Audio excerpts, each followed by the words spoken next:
Welcome. Welcome. Hello. We're live. And as I just tweeted, we are live and Shaw is right. Fight us. He is right. Fight us. We are on Team Shaw. This is a Team Shaw stream. I mean, he's an asshole how he's an asshole how he goes about it, but two random high-ranking. In fact, only one of them of the two actually outranks you. One's of equal rank. Walk onto your ship and start being like, you should do what I like. Yeah, of course you'd hate that fucking douchebag. Oh my god! Honestly, sorry. Let's introduce ourselves. This is StarTrekkin. I am Nicole, and across the table is Green. Hello. We are the hosts of the show, as our fancy new titles say. So, there you go. Beautiful. And we're here tonight to talk about the first 2 episodes of Picard season 3, which we have slogged our way through the first 2 seasons of Picard. There have been highs, there have been lows. And now, we have people who are really here to fight us. We have one person who's here to fight us on Shaw. Hey, Art. And hello from the void of space, Genesis of Legend. Hey, nice to see you again. Nice to have some people here to fight us on this.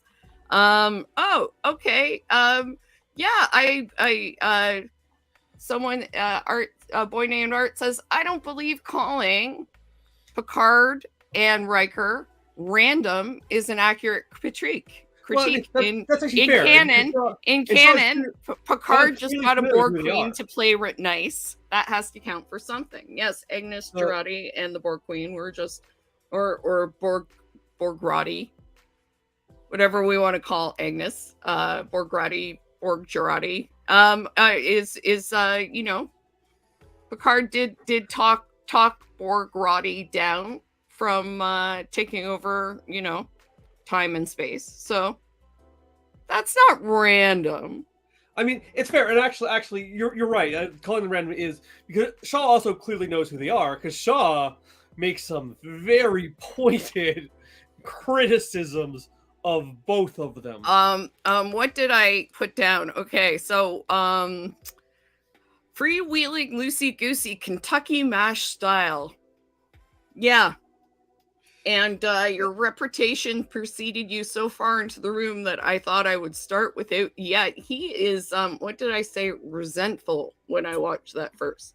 He is extremely resentful. It's not Jazz's fault that Riker is flies by the seat of his pants. Oh my goodness. Yes. Jazz's fault.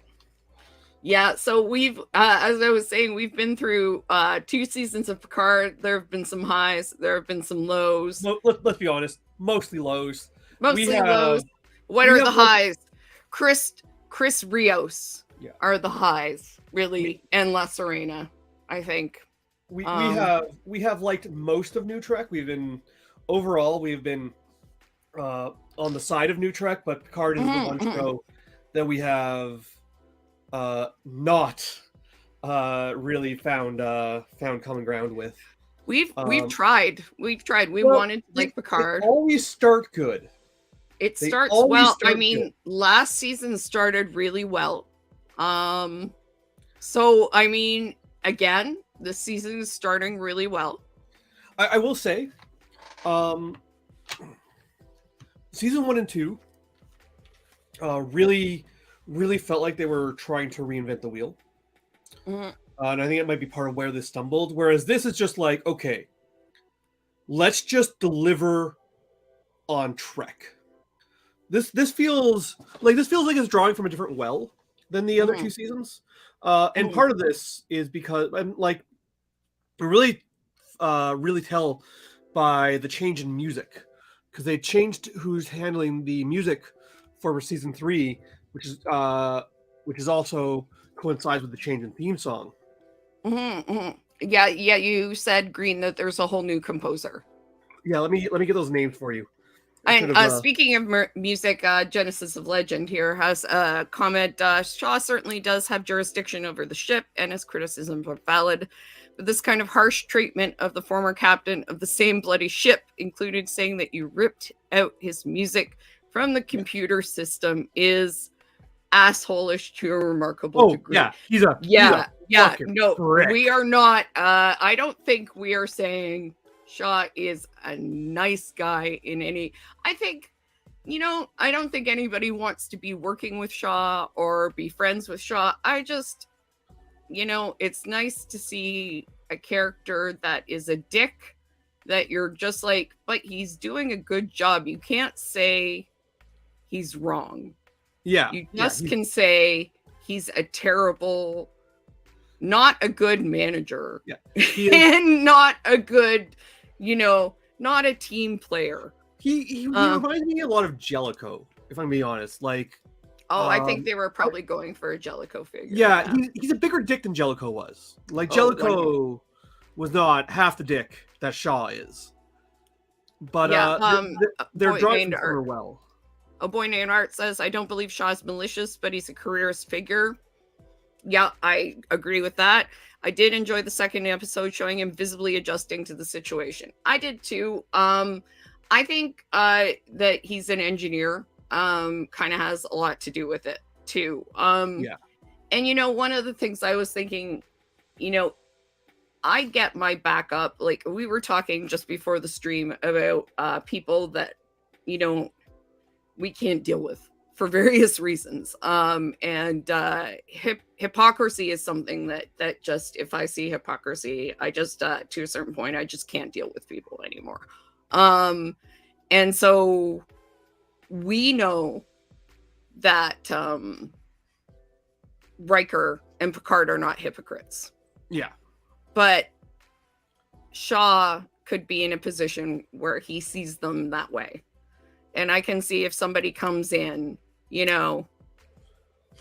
trying to throw their weight around and trying to, feeling like, oh, these people are trying to throw their weight around. They're trying to use like their past adventures as cowboys or whatever. Because he sees them as sort of Kirk. He sees them as the badmirals in this situation. Like, they're the bad admirals coming in to tell him what to do.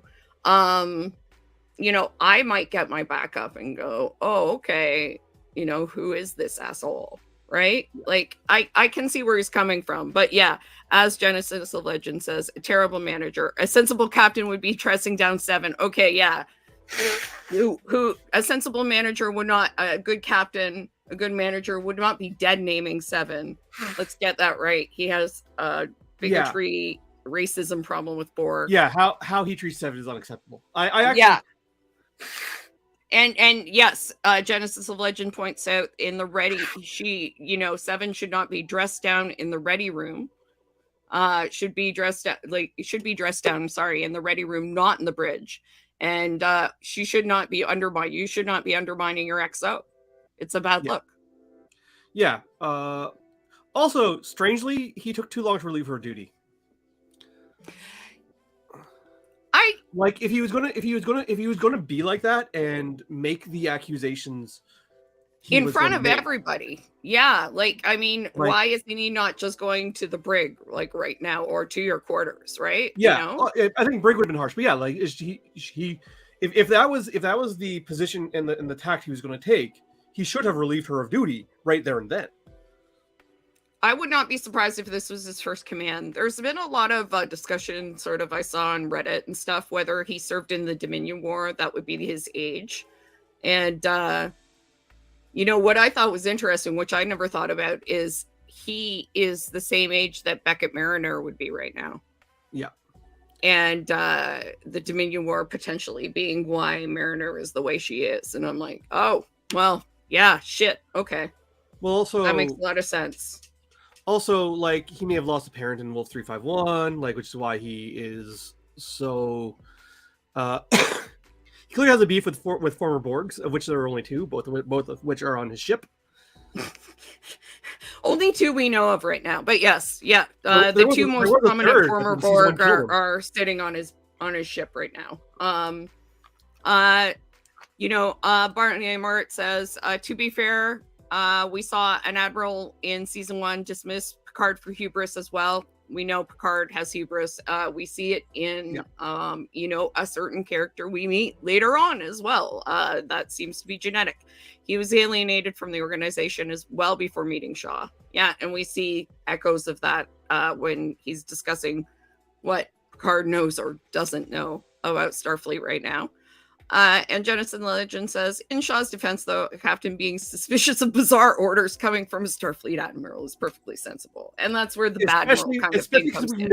Especially because we know what weird orders coming from Starfleet officers means from could they have bugs in their head? Could they be controlled by Romulans? Who knows, right? Like, there is season 1. Picard has one of my favorite memes, which is it's Riker and Picard standing in each other's office, and it's Riker's like talking to Picard, being like, "Remember 30 years ago when we found out that all of Starfleet Command was infected by like mind controlling parasites? We told someone about that, right?" Or did we just explode everyone's heads and just not explain it? La la la. Anyway. Yeah. So I think Shaw is a dick. I think he is extremely unprofessional, but I think he has a point. I would be, I hate to like pathologize everybody, but I'd be interested to see if Shaw's got some sort of like not only trauma issue, but like Shaw. I just like the way Shaw communicates. So I'm like, is Shaw autistic or has ADHD? I wonder. I think it's going to turn out that he lost a parent in Wolf 351. But also on top of that, I'm just like, Shaw doesn't have time for bullshit, and I appreciate that.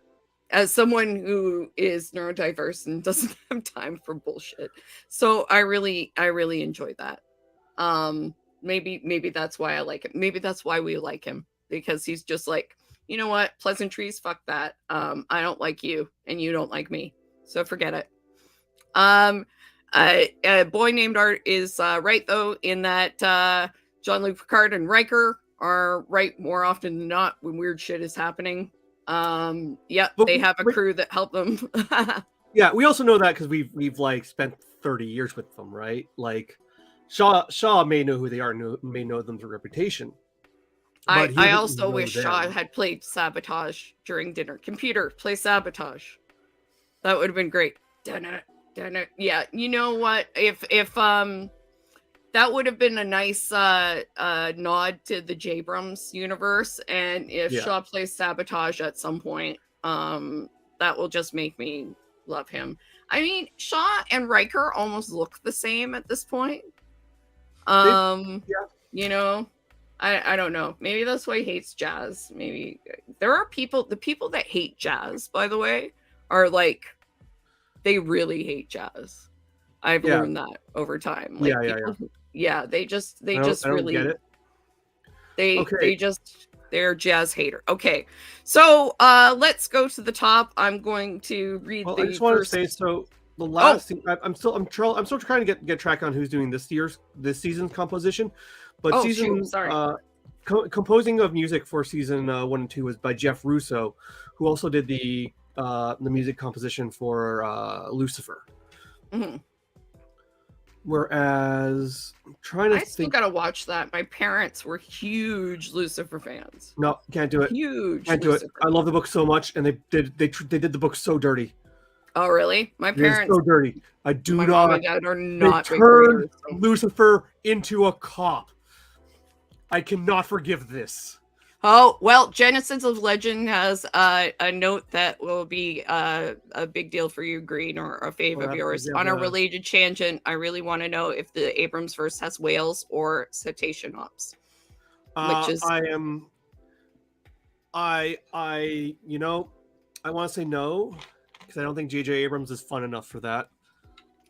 That's Green's favorite part of Lower Decks.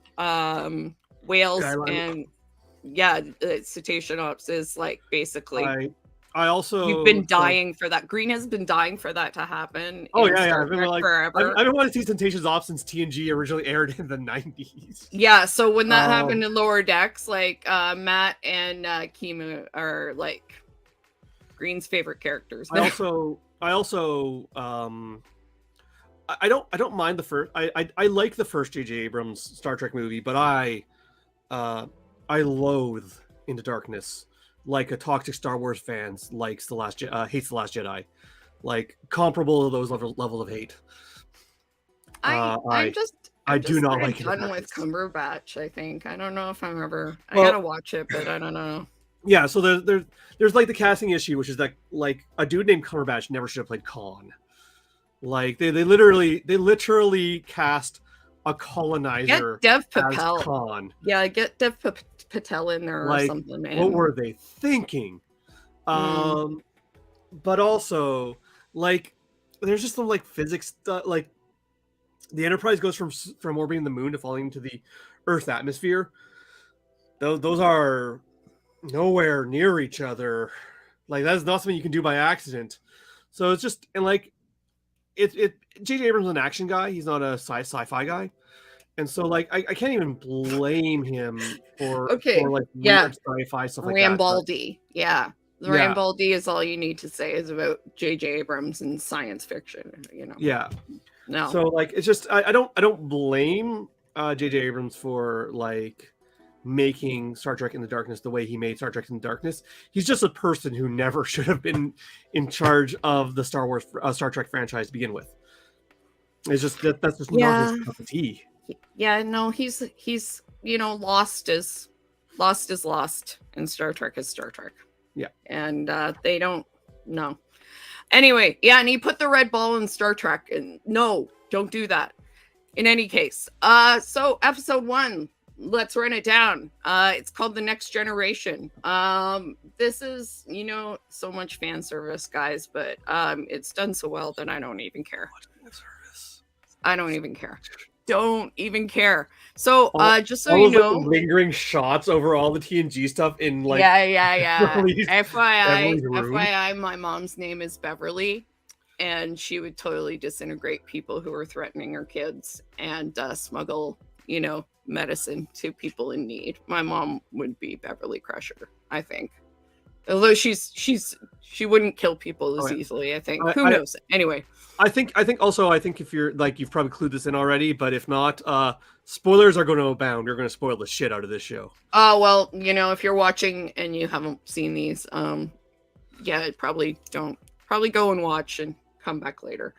Okay, so in the 25th century, Dr. Beverly Crusher, who looks fucking fabulous. I love her in like the Kirk era jacket. Like this is what I was talking about earlier when I was talking like this is clearly drawing from different wells in the previous 2 seasons. This is very clearly going for the TOS era movies. How does Gates McFadden continue to look better the older she gets too? This is what I would like to know.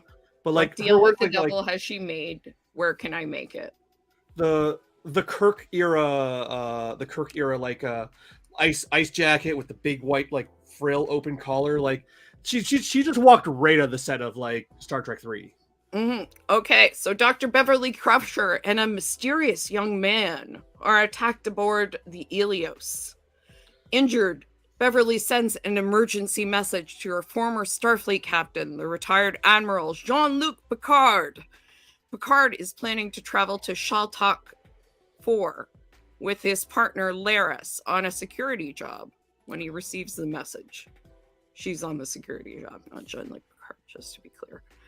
He confides in Laris, and she tells him to go find Beverly.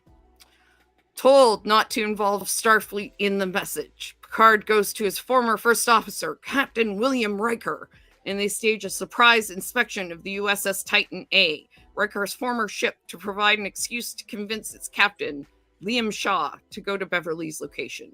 Shaw declines, but his first officer, 7 of 9, ignores Shaw's orders and changes the Titan's course. On Metalis Prime. Metalis.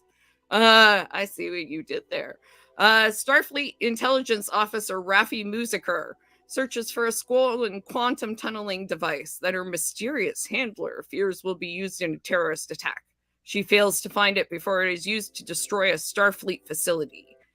Picard and Riker appropriate a shuttlecraft from the Titan to board the Helios and find Beverly in stasis. They meet the young man with Beverly, who claims to be her son, as a large ship appears. So, that is episode 1. Yes. It was nice to see Beverly keeping her theater comedy and tragedy masks. Obviously, Beverly is still into doing her theater stuff. That was one thing I enjoyed. The log that she was playing at the beginning, I looked that up. It was from Stardate 43996.2, TNG's season 3 finale, The Best of Both Worlds. That is when he's talking about Borg, and that is when Jean-Luc Picard is taken and becomes Locutus of Borg. Mm-hmm. Yes. And yeah, the flag. Yep. Genesis of Legend points out, which we will talk about a little bit later, but that was something I noticed. The red lady that Raffi finds out about in the attack. Mm-hmm. That is the target of the attack at the Starfleet facility, the Starfleet recruitment facility, is Rachel Garrett. It is a dedication of a statue of Rachel Garrett, a large red statue. Rachel Garrett is the captain of the Enterprise C from the episode Yesterday's Enterprise. We've talked about that episode a lot over the past few years, I think, on and off. It thematically had ties with season 2 of Picard. Yeah, right? And now it's having ties with this season, obviously, because fascinating that Rachel Garrett is getting a statue. Yeah. And fascinating that it's a target, and it kind of gives us a few hints into why Jack is a target. Oh, yeah, who's Jack? We don't know who Jack is. No, we'll find out. Anyway, we know who Jack is. Yeah. And that's another thing.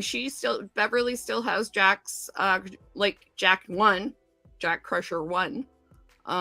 Still Jack has Senior? His Jack Senior. Well, is he Jack Senior? Because that's not his kid. The first Jack Crusher. I don't know. We'll get into it. But she still has his his footlocker. Yeah. I thought that was so I read some theories. I figured out excuse me. I figured out what was going on pretty quickly. I think most people did. It was pretty obvious. Let's just get into it right now. Well, in the second episode, basically, Will it's revealed anyway for the audience, right? It's. I figured out that Jack was Picard's son right away. Away. Everybody did. He even looks. I was saying in the first episode, he even looks a little like Wesley. Yeah, I did read a couple. I did read a couple theories after watching the episode 1 before watching episode 2 that Jack was going to turn out to be a clone of Jack Senior, and that's why that's why she had his footlocker. I'm just like, no way. That's creepy. That's creepy. No. And people thought it was weird that he was named Jack, and I'm like, dude, they both love Jack, okay? That was made very clear in the early seasons, and moving on. The only reason that that Beverly and Jean-Luc never got together was not Beverly. It was Picard. Yeah. It was because he felt like he was betraying Jack.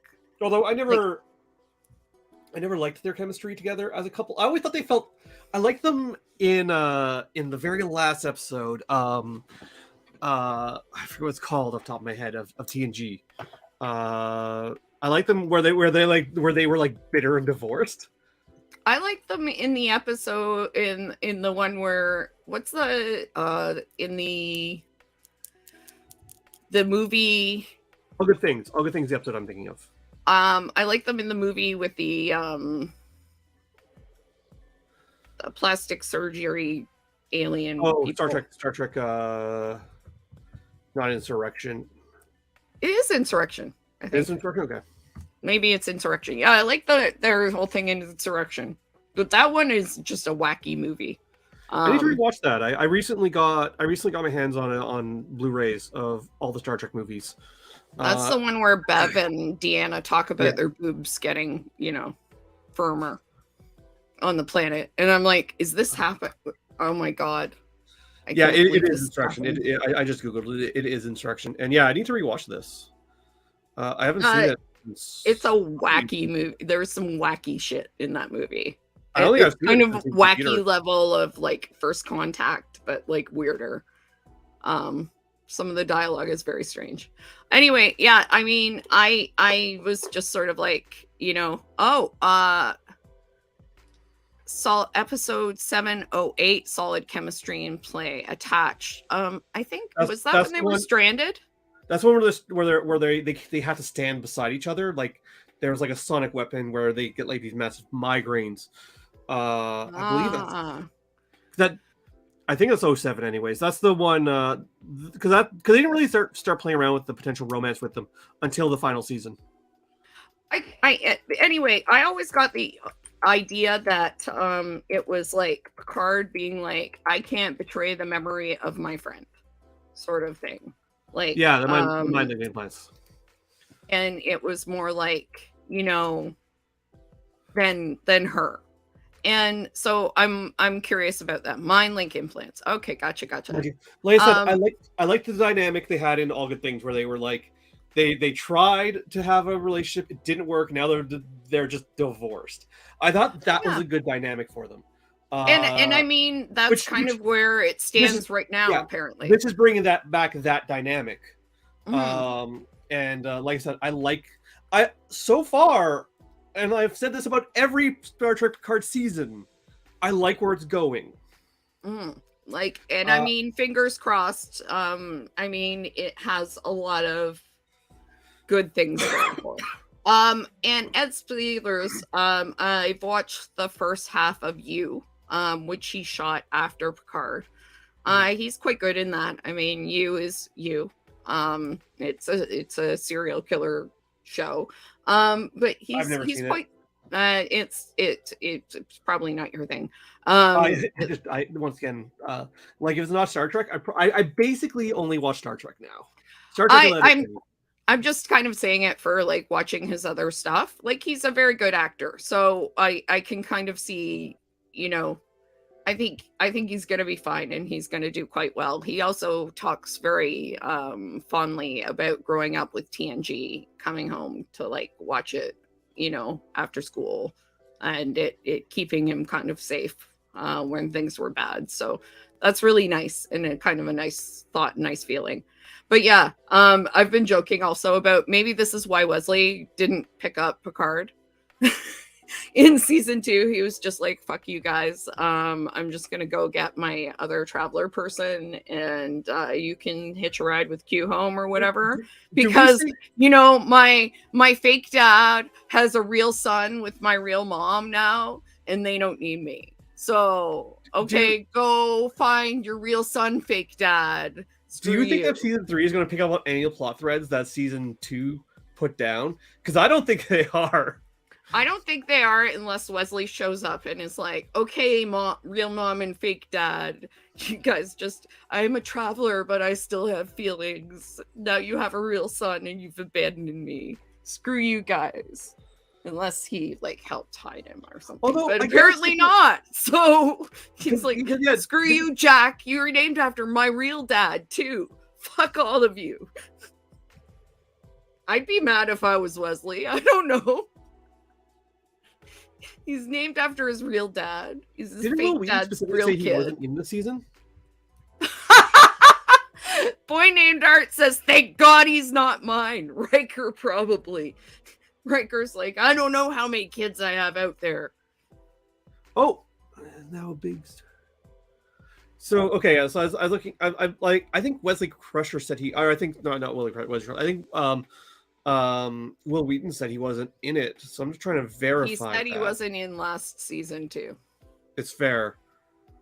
He made a bigger deal about not being in this season, but you know, I am also curious, Genesis of Legend, if the Raffi 7 relationship resurfaces later this season. I'm also curious to know if Raffi says they broke up or if they really broke up. That's also what I'm wondering. They did that relationship dirty. Like they teased it at the end of We never got to see them together because they Yeah. teased them getting together. We went from them meeting to them already broken up, and we got no point did we see them together as a couple.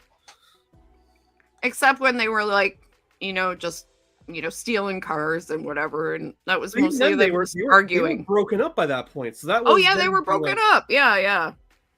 that was them being like adventurous exes that like with a maybe will they won't they vibe. That wasn't like their relationship. Oh, so there's a colony of little Rikers. A boy named Art says, running around Ryza. Probably half the little Rikers are Thomas's fault. Probably, says Genesis of Legend. So now we know where the villain from Discovery came from. Obviously, that dude is Riker's kid. Great grandkid. That honestly would not. That makes total sense. Tracks. What's his name? Because he is a Beta Z too. Yeah, he's a Beta Z. So he's Riker and Deanna's. Yeah, obviously. But that freaking psychopath. Yeah, that makes total sense. Riker and Deanna would have like a ancestor, that would, try and destroy the world. So because of being in love, that makes total sense to me. But yeah, I want to say getting back to Picard specifically. Picard, I brought this up earlier, but Picard season 1 and 2, the first episodes really felt like they were trying to reinvent the wheel, and they felt a lot fresher because of it, but they couldn't carry that freshness past like the first 2 episodes. This doesn't feel as fresh. This feels more Star Trek-y than those two did, but that kind of in a weird way gives me more optimism because it feels like they know what they're doing, and even if it's not like, wow, this is a real breath of fresh air, it feels more competent overall. So I'm really hoping that the season will come together in a way that the past 2 didn't. Because I don't relish not liking Picard. I want to like this. I want to like this show. It's it is kind of a pain because, like we've said before, we watch the show and like in the moment of the show, you're like, this is pretty good, or you're enjoying it, and then you sit back and think about it for a minute, go, this was really dumb. Yeah. And I mean, the one thing that I'm finding with this season, the main thing that I'm noticing that with is Rafi's plot, which is unfortunate because I like Rafi a lot as a character. Yeah, Rafi's plot seems to be so far the weak link here, but it's hard to tell. Man, I never Rafi's handler is the one thing that threw me for a fucking loop. I never in a million years would have guessed who Rafi's mysterious handler was. See, I knew about it, but I mean, it just, even knowing about it, it doesn't make sense. Boy Named Art says they could have done a whole Burn Notice riff with Rafi. Yeah, I mean, easy. Like, they could have done it better. See, my issues with Rafi's thing is Rafi's cover story is bad, because it's just a retread of what she did before. She's like, oh, they kicked me out of Starfleet again, and I lost my girlfriend, and I'm an addict. Yeah, and I'm like, we've gone through this plot with Rafi before. Well, it's not only that, but I'm like, who's gonna buy it? Nobody. And I don't know, her handler like seems just stubborn and really pointlessly. Once we find out who it is, them being stubborn makes perfect sense. It does make perfect sense, but like not helpful in any way. It is the reason why I never would have guessed is because no one would have picked. I may as well just spoil it. We're going to get to it eventually, anyways. No one would have picked Worf to be the handler of a secret agent in Section 31. No one would have done that. Who's a great spy? Worf. Okay. Yeah, like it's just like. So, and I know Michelle Yeoh is very busy. I know she's very busy, but it's like just a perfect opportunity. I had two theories for who it could have been. One, my more likely of the two choices was that it was going to turn out to be Lore. Oh, that would have been interesting. That was my guess, was that Lore was manipulating her from behind the scenes. That was my number one guess. That would have been interesting. My second, more pie in the sky guess was Michelle Yeoh. Michelle Yeoh would have been great. I wanted it to be Michelle Yeoh, but I knew it wasn't going to be. But, like, I mean, that's what I wanted it to be. Because, I mean, that would have been chef's kiss. Like, really, just bring her in with the old guard and, oh my God. Well, especially because apparently the Section 31 show is still going. It is apparently supposed to once Picard comes off the slate, which is the final season. And I believe it. I believe that she still wants to do it. I believe that she's going to do it. Oh, Boy Named Art. Garak would have been a good pull. Garak would have been a great pull, and they are apparently doing some DS9 stuff with this season. So Garak or Julian. Yeah. Julian, I would love to see too. And I've heard rumors about Julian in Section 31. I've heard rumors about Julian being in the season. I would love to see Julian. If Julian's in the season, why not Julian? Well, I guess Julian would be head of Section 31. But you know, I mean, Worf being involved in Raffi's plot does kind of make sense, because I could see a spy master pulling Worf and making them work together. But Worf being the one who was like, I told you to disengage, or I told you, like, nah, man, that's just not Worf. Worf just ain't that. No, Worf is like, kill motherfuckers. Yeah, but apparently he's supposed to be a pacifist now. But then he beheaded a dude. I don't know. Worf being a pacifist didn't. Worf is a pacifist who beheaded the motherfucking dude. But maybe it is Cisco's baseball in that place. I don't know. Maybe that's why he beheaded the guy. He's like, you stole Cisco's. That's a baseball of a prophet. I was so sure that Ferengi's name, who's escapes me at this very second, was a reference to something. Like I was on Google being like, who is this guy? I recognize this name. But that dude is both Shaw and the dude who played Sneed are both from Sneed, that's his name. I was sure Sneed was a reference to like some other Star Trek series. Both those dudes are from 12 Monkeys, the series, and apparently he played Pyro Sneed in the X-Men movies. Splinter is also the name of the drug in the 12 Monkeys. So, which I did not watch, but apparently it's quite good. That was Terry McAulifre's. Well, it's the TV show. I know. I need to watch the TV show because I love the movie. Okay, so just to go through this, I love the Trust No One. That was a nice little Fox Mulder moment from Bev. I enjoyed that, you know. Something else I really liked was I hate that we're not going to see much of Laris. I'm guessing that we're not going to. No. But what so the whole conceit, because you only have so many episodes, right? So the whole conceit with bringing the original cast back meant that they had to shed a lot of the original Picard cast, which I kind of got mixed feelings on. I like a lot of those actors. I like a lot of those characters, but I did not like that show. Yeah. No, I'm sad about Chris Rios. Like that's the main person that, you know, as much as I love Agnes and everything, I feel like that story was wrapped up nicely. Chris Rios is the one that I really miss the most. He was great. Because I dislike everything to do with Agnes being the Borg Queen. I think it's so silly. Yeah, I just like Agnes. I liked her so much because she's just a really she's a really unlikable woman, and that's unusual. I can picture a Star Trek show with the whole cast, but no Picard.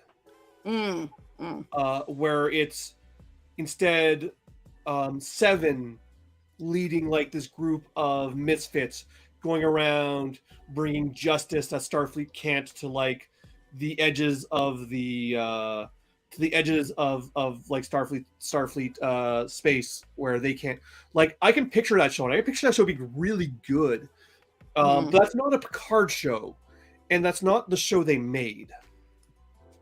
From Boyne Art, Rios staying behind restores the balance from Dr. Gillian Taylor coming to the future with Kirk, which we talked about actually at the time. I made that exact joke.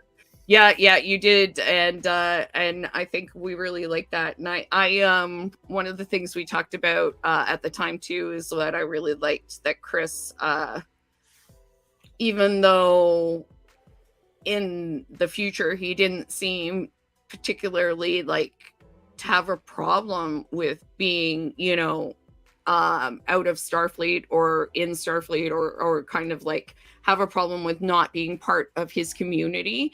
Like I had said at the time, he seemed so, you know, so much happier to be in a place where he could be part of his community in the past, like helping other people who were, you know, Latina, you know, being part of that community, speaking his language. Like it was just, it seemed really fulfilling to him, and it was not something that he had in the future for whatever reason. And it's interesting because it's something that you don't think of it that universal translators might take away from you.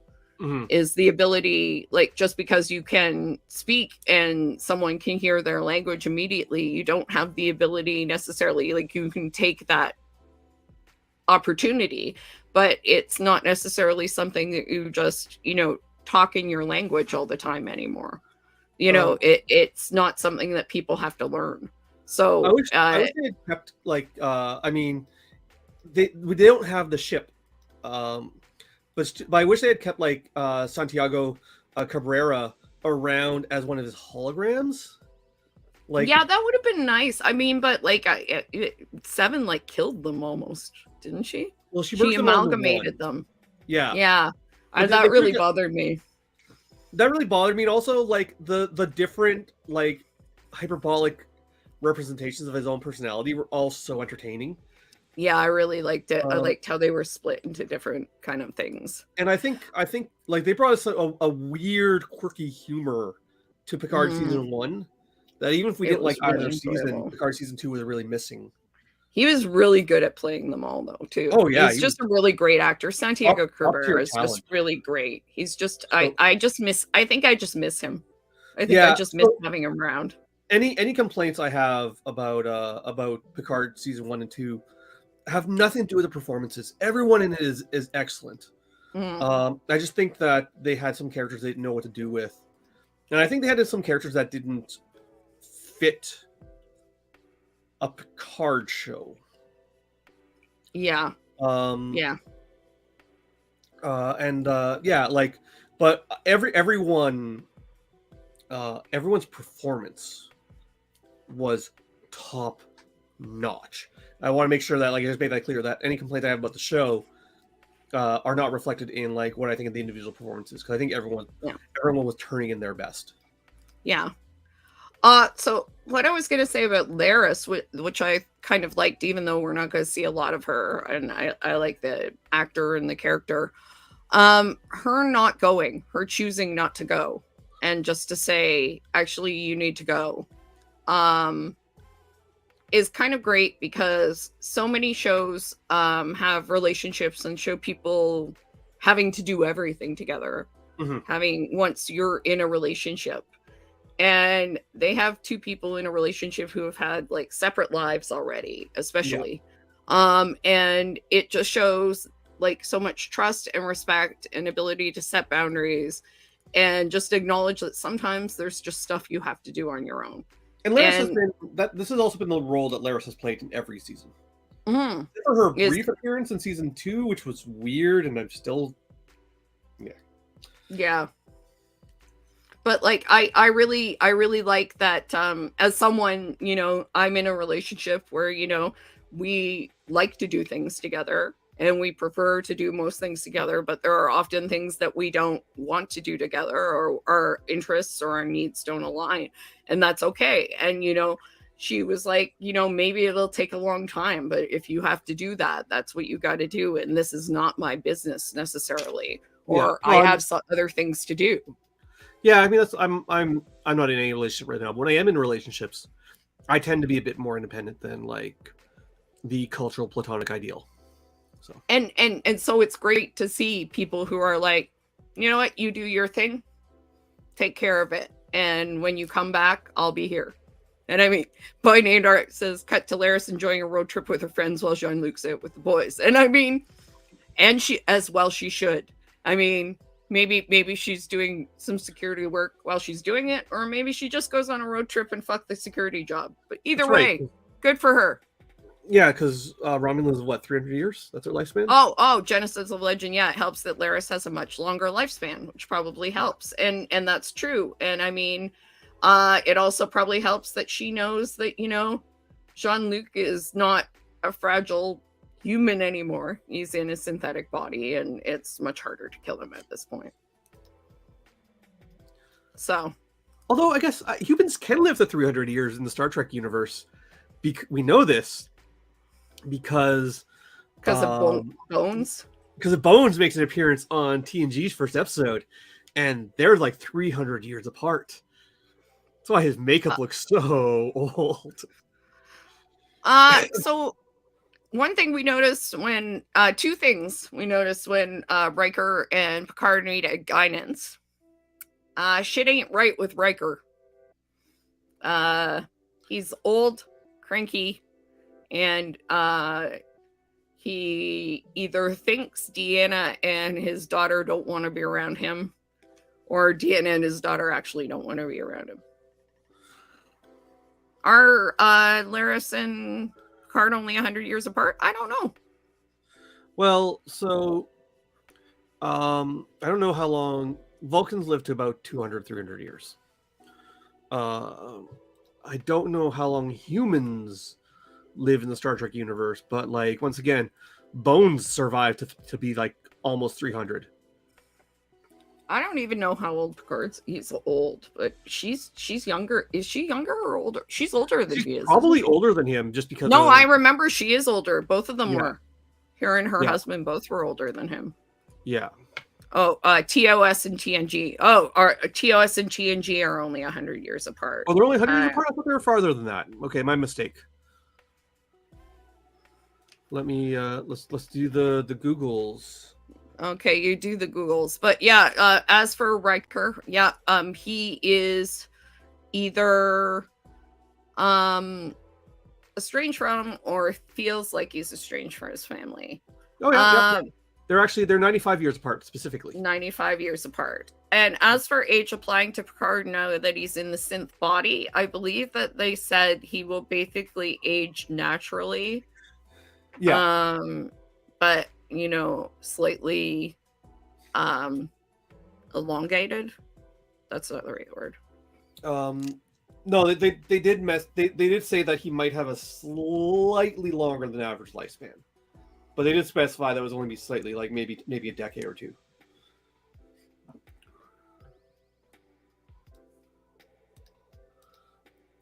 Yes, I did know about this about Worf being the son of the defense attorney from Star Trek 6. Oh, that's so confusing. Worf's son of Moog. It's because they do the same thing that they do with Noonien Singh, where they just have them played by the same actors. It's actually played by Doran as well. By the way, how inbred are the Singhs that they are? Harvey Worfman, attorney at I'm sure it was. I mean, I guess actually, my theory about why this not Noonien Singh, sorry, about why oh shit, Brent Spiner? The name of the scientist who created data is also played by Brent Spiner.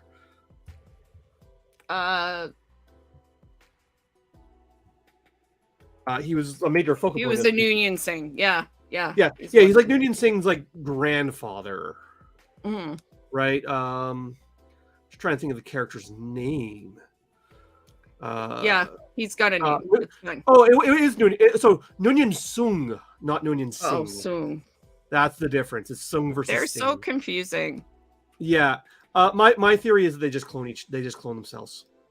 Yeah. That's why they all look like Brent Spiner. Yeah. Okay. So that was one thing about Riker. Riker's like got some issues. But the other thing I noticed when they were at Guinan's is there was someone following them from the time they were at Guinan's, basically. There's a dude watching them. So that's interesting. And the code that like Halberd that she mentions is also related to Locutus, which is related to the log that she was playing as well. Mm-hmm. So that's when they get Riker's like, let's go to the Titan. And that's the whole plan. So I noted that Frakes is having a great time Rikering it up. He seems to be having a lot of fun. You know, it's not really a plan. It's a ruse. Only if we get caught, you know, like he's just, I don't know why he's having so much fun. I think either it seems like Riker's either really bored or there's just, you know, or his boredom, like maybe he's so bored that he's been causing problems at home or something. I don't know. He's the Kirk of the show, right? Like that's where they're going. He's Kirk, but he's a secondary officer. But the role he fulfills, so if you look like archetypally, they seem to be really leading into this season, which is that like Picard and Riker have a Spock and Kirk dynamic to them. It's reversed in that like Picard's the sort of logical think first analytical one, whereas Riker's the action hero. You can only put so many pizzas in the stove in the forest before you have to go and start blowing some shit up, as Shaw says. You know, you got to go and take your old ship back and blow some shit up. So, like, I think like archetypally, because I really think they're going for this season. Really seems to be drawing from those TOS era movies, which is fun. I love those. Those are the TOS era movies are some of my all-time favorite Trek. Like I rewatched them all fairly recently. Like Star Trek 6 is really underappreciated. It's really good. Like the Undiscovered Country, I think a lot of people really don't like appreciate how good the Undiscovered Country is because it's not very action heavy. But man, it's so good. And if they're going for that, which is the vibes I'm getting, like once again, Beverly's costume really calls to those eras. Like she's dressed almost exactly the same as Picard. As Kirk is dressed in those movies. And her weaponry is pretty old school too. Really, yeah. And like the whole action freaking disintegrator. And the whole yeah. Well, that's also some in the original movies. In the TOS era movie, they don't shoot to stun like they do in regular Star Trek. They shoot to kill, so they have like the disintegration, which is what Picard does. Also, the whole secret sun thing, right out of Star Trek 2. Yeah. A few people were saying that. Yeah, it's entirely like almost exactly the same plot. So like, and I don't say any of this is complaint. No, I'm here for all of it. It's like an homage, really. Yeah. I love those movies. So like if them being like, let's take Picard and do that, I'm here for it. Yeah. So go on. They just don't have a con. Or do they? Well, there's one. So there's really two good villains in TNG. Like TNG doesn't have a good villain. I guess there's three because there's more. Well, we'll see. We'll see what they have. So the other one is we know the other good villain. So the one good villain they have is the two good villains they've already done. So they've done the Borg and they've done Q. Yeah, So this not is a what lot I'm of saying. good Or villains do they? left. Because obviously they're creating a new one, right? Well, that's the issue. Is when they did Star Trek 2, they brought back a villain that they had a pre-existing history with. And they don't have a lot of those, despite the fact that like Star Trek TNG ran much longer than the original series. They don't have a lot of these really iconic villains to draw on. It's just not that type of show that generates villains. But they have two, and we know they're both in the season. So they have Moriarty, and they have Lore. As Genesis Legend is pointing out here, Moriarty and Laura are also there. And he also points out that the son as legacy aspect is the legitimately strongest closing argument for Picard's character, I can imagine. Which Well, is that was his one arc that was the one arc, and the one thing they did with him with the TNG movies was they made him really invested in his legacy, because like his nephew gets killed. his nephew and his brother. Yeah, and I mean, there's been a few people pointing that out, but he said there's no more Picards. Yeah, like I said, it was a major through line of the TNG era movies, and I don't like those movies. There's a reason why I haven't gone back to watch Insurrection or the fourth one. I forget what it's called. There's a reason why I haven't watched those. I just don't like them. But the one through line through them I do like is Picard grappling with his legacy, his family, and his own mortality. Those are all interesting themes. I don't think they're necessarily done justice, but they're all interesting ideas. So like this being like Secret Son brings those themes into sort of denouement that I think is really interesting. Yeah, and Boy Named Art, we talked about an authorized clone of Jack Crusher really briefly at the top of the show. Yeah. That's a little creepy to me. I don't know. It sounds out of character for Beverly, but it would have been quite the twist. It would be quite the twist. That would be a Picard season one or two twist. It's a little creepy. It's a little creepy. Like I get, they both like, I think his name's Jack because they both cared about him. But you know, Beverly did stop a ghost. She's got needs. I mean, it could be the ghost child. Who knows? I hope that there is right. We actually don't technically know that Jack is her son, or that Picard is his father. It's look at him. He's Picard's kid. He looks like Wesley and Jean-Luc. But there's a major debate throughout the whole second episode. All right, well, let's get through the first episode, and then we will get to the second episode really quick. But like first episode, real quick. They go. This is the scene we were talking about with Shaw. They plan to inspect the Titan refit on Frontier Day to try and con Shaw to take the ship to Beverly. And that's when they have, they find out Seven is being basically, as I said, dead named by Shaw because I guess he's a bigot in some way. She's being forced to be named Annika Hansen. Picard gets to get a nice moment where he's like, yeah, take the ship out.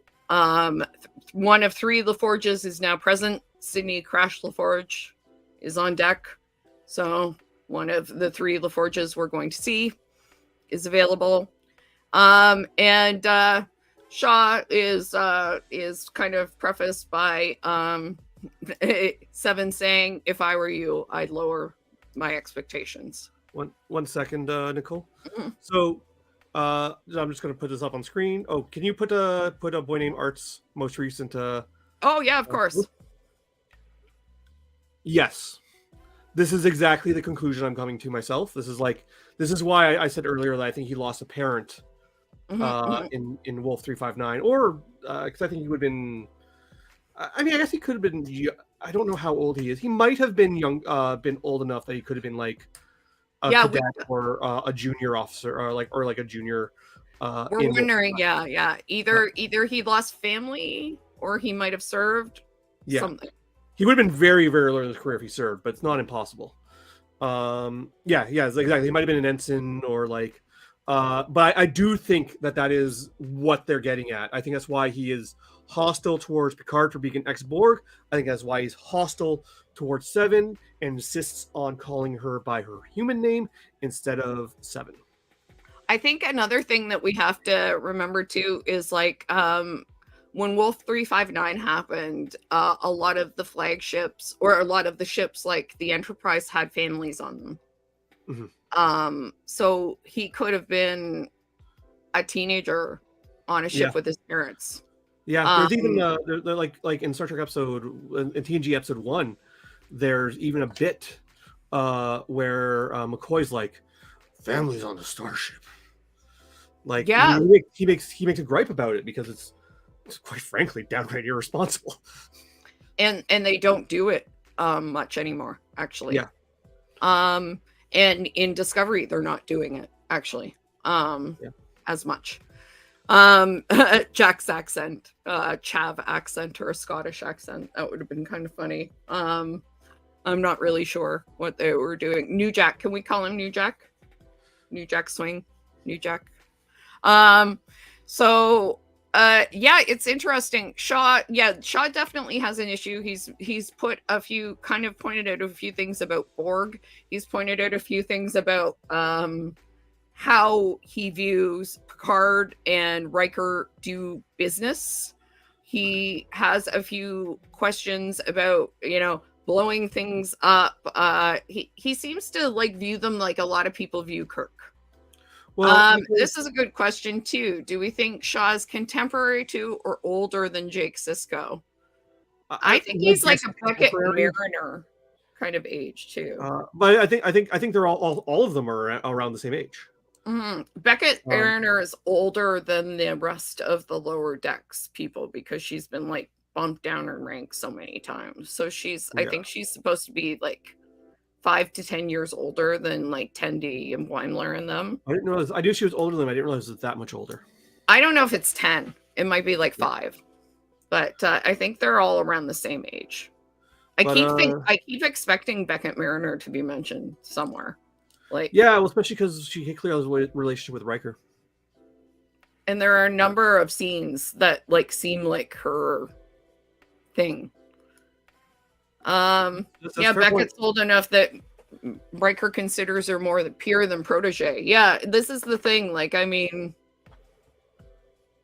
some of the Raffi scenes seem like a Beckett Mariner kind of gig.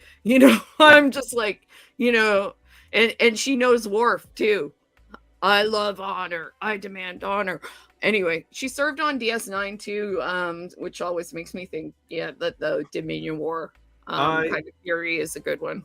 I love on a side note, I love her design for DS9. I think it's her DS9 design. Like, we only ever see it the one time, but it's mint. Just great character design. It's beautiful. It's beautiful.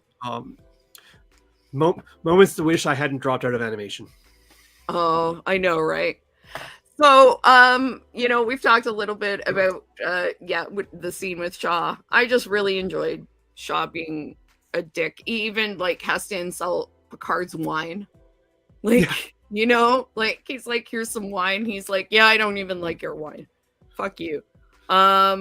So, and puts them in the lower decks. Yeah. And he has together. Orders from actual officers. I mean, just the way it's I have to say the way it's written is just really brilliant because the delivery is well done, but the writing is just, the contempt is palpable. Resentment is palpable. It's just he really fucking hates them. I mean, when they write him that strong, you gotta kind of turn. They like the writing alone. He like really resents them. So the actor who plays them really turned in, like, been like picked up. He understood the assignment. Oh yeah, he did. Todd Stashwick is great.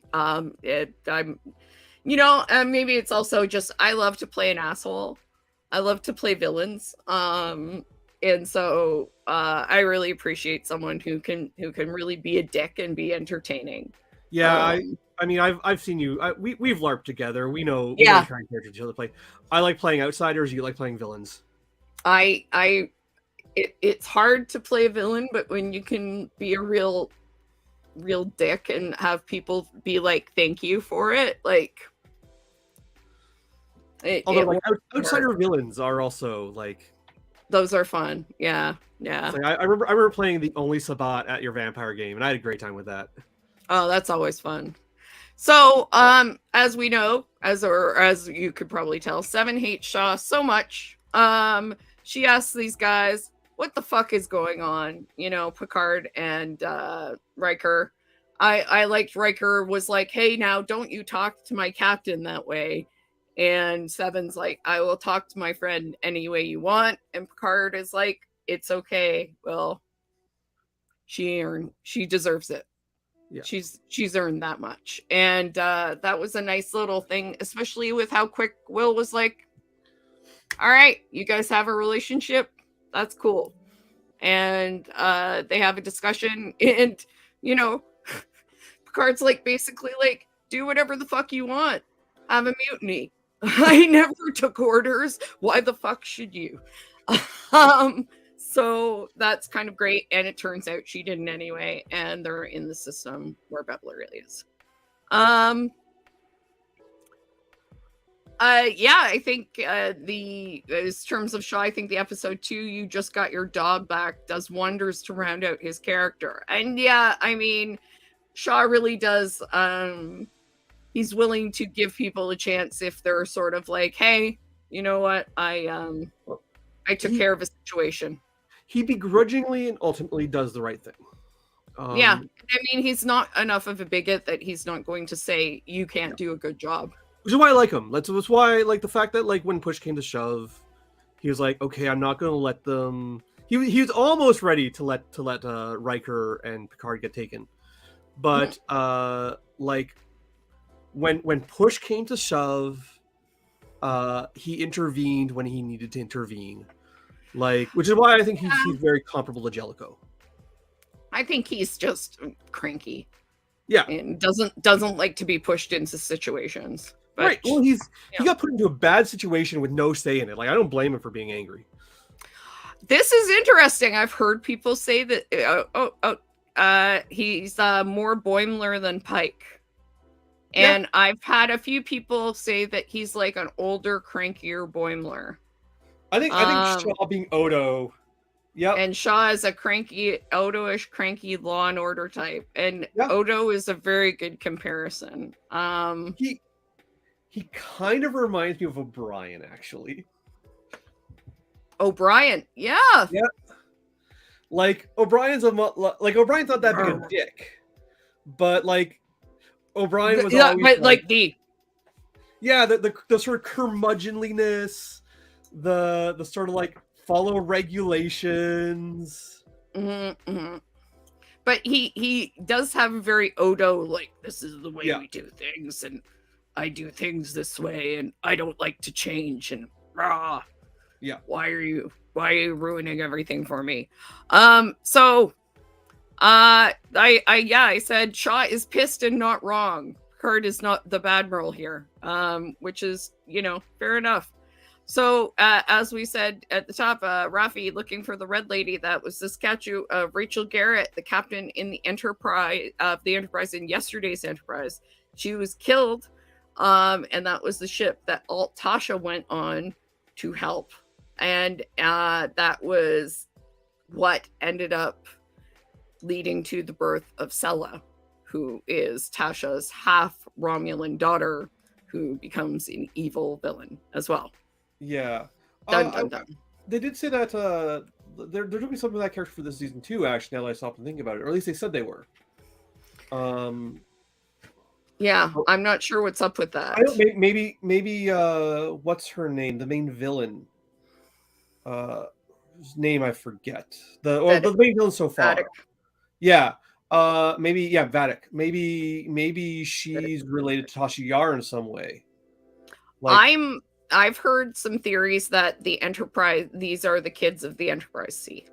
Because that would like, cause my big thing is I don't want another villain that doesn't connect back to these characters already. I think it's got something to do with the Enterprise C. I've got a few theories, but So with this attack, Gary said this portal thing. Mhm. Gary said when he saw it, that's a wormhole. That's exactly what that is, for sure.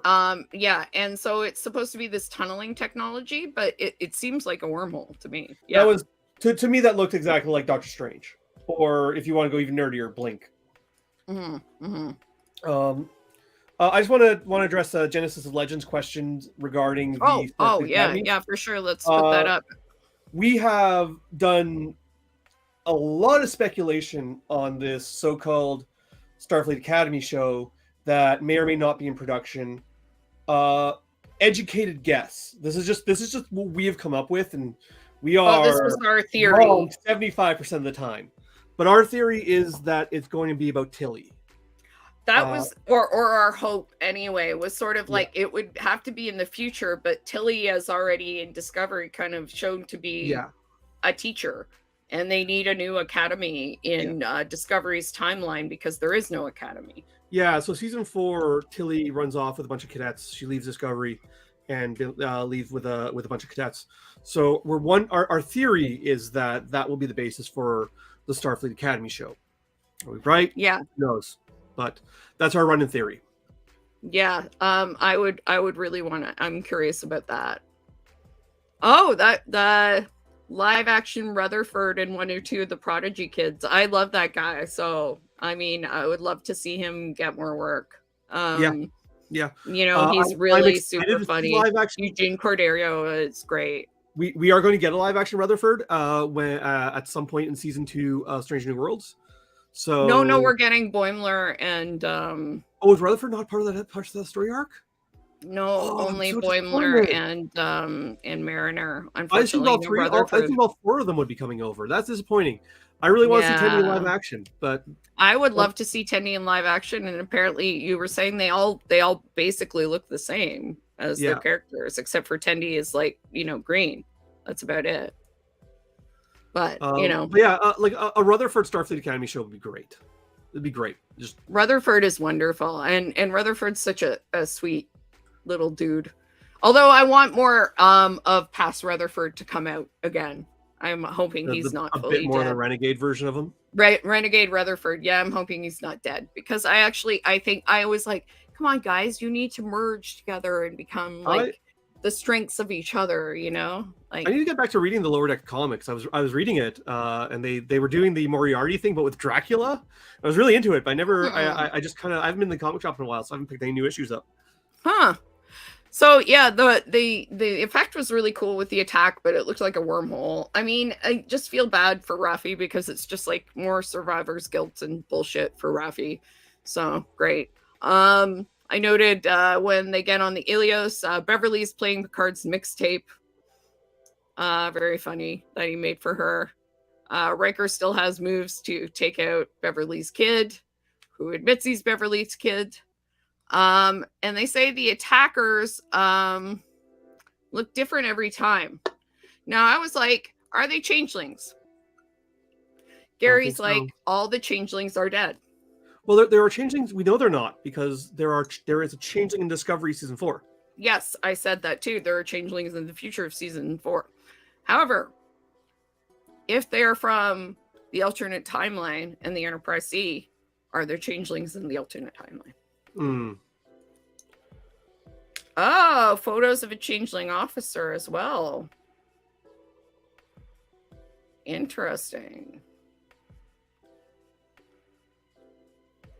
So, yeah, because I'm thinking either they have really good disguise tech, or maybe there are changelings that didn't die, or maybe these are changelings from Mirror Universe, alternate universe changelings. Well, I mean, also there are like Ash is technically a Klingon. He looks perfectly human, so yeah. Let's not talk about Ash. Ash is a special kind of different. I mean, we have seen them genetically change people in Strange New Worlds. Like, I mean, and TNG also has some of that. I mean, it doesn't last forever, but it's possible, and it's not incredibly happy. But yeah. So at the end of this episode, I was kind of like, when we rewatched it, we were sort of like, why Jack? So at the end of this particular episode, I looked at it, and we can talk about it when we talk about the next one. But at the end of this one, we have like Borg's, yesterday's Enterprise, and over the end credits, there's DNA, right? And listening to that Best of Both Worlds log. So what I was thinking about is, like, since Picard is no longer organic, he has no longer an organic body, only a synthetic body. Jack is the only DNA left of Picard. Yeah. So does it have something to do with that? And yeah, I don't know. Like, there was a running plot or a running dialogue, being like, we don't even know if he's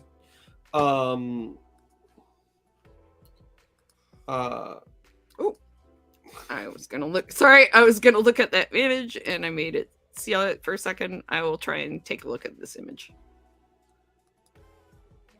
There was a whole plot, throughout. I did have some minor quibbles with technology wise in episode 2, because there's a lot of, like, we don't know if he is actually Beverly's son. Like, we don't know if he's telling the truth or not. She's like, you are in a futuristic spaceship, my dude. Your tricorders can tell you that. Yeah. Like, I don't know why, but there was a lot of discussion about it.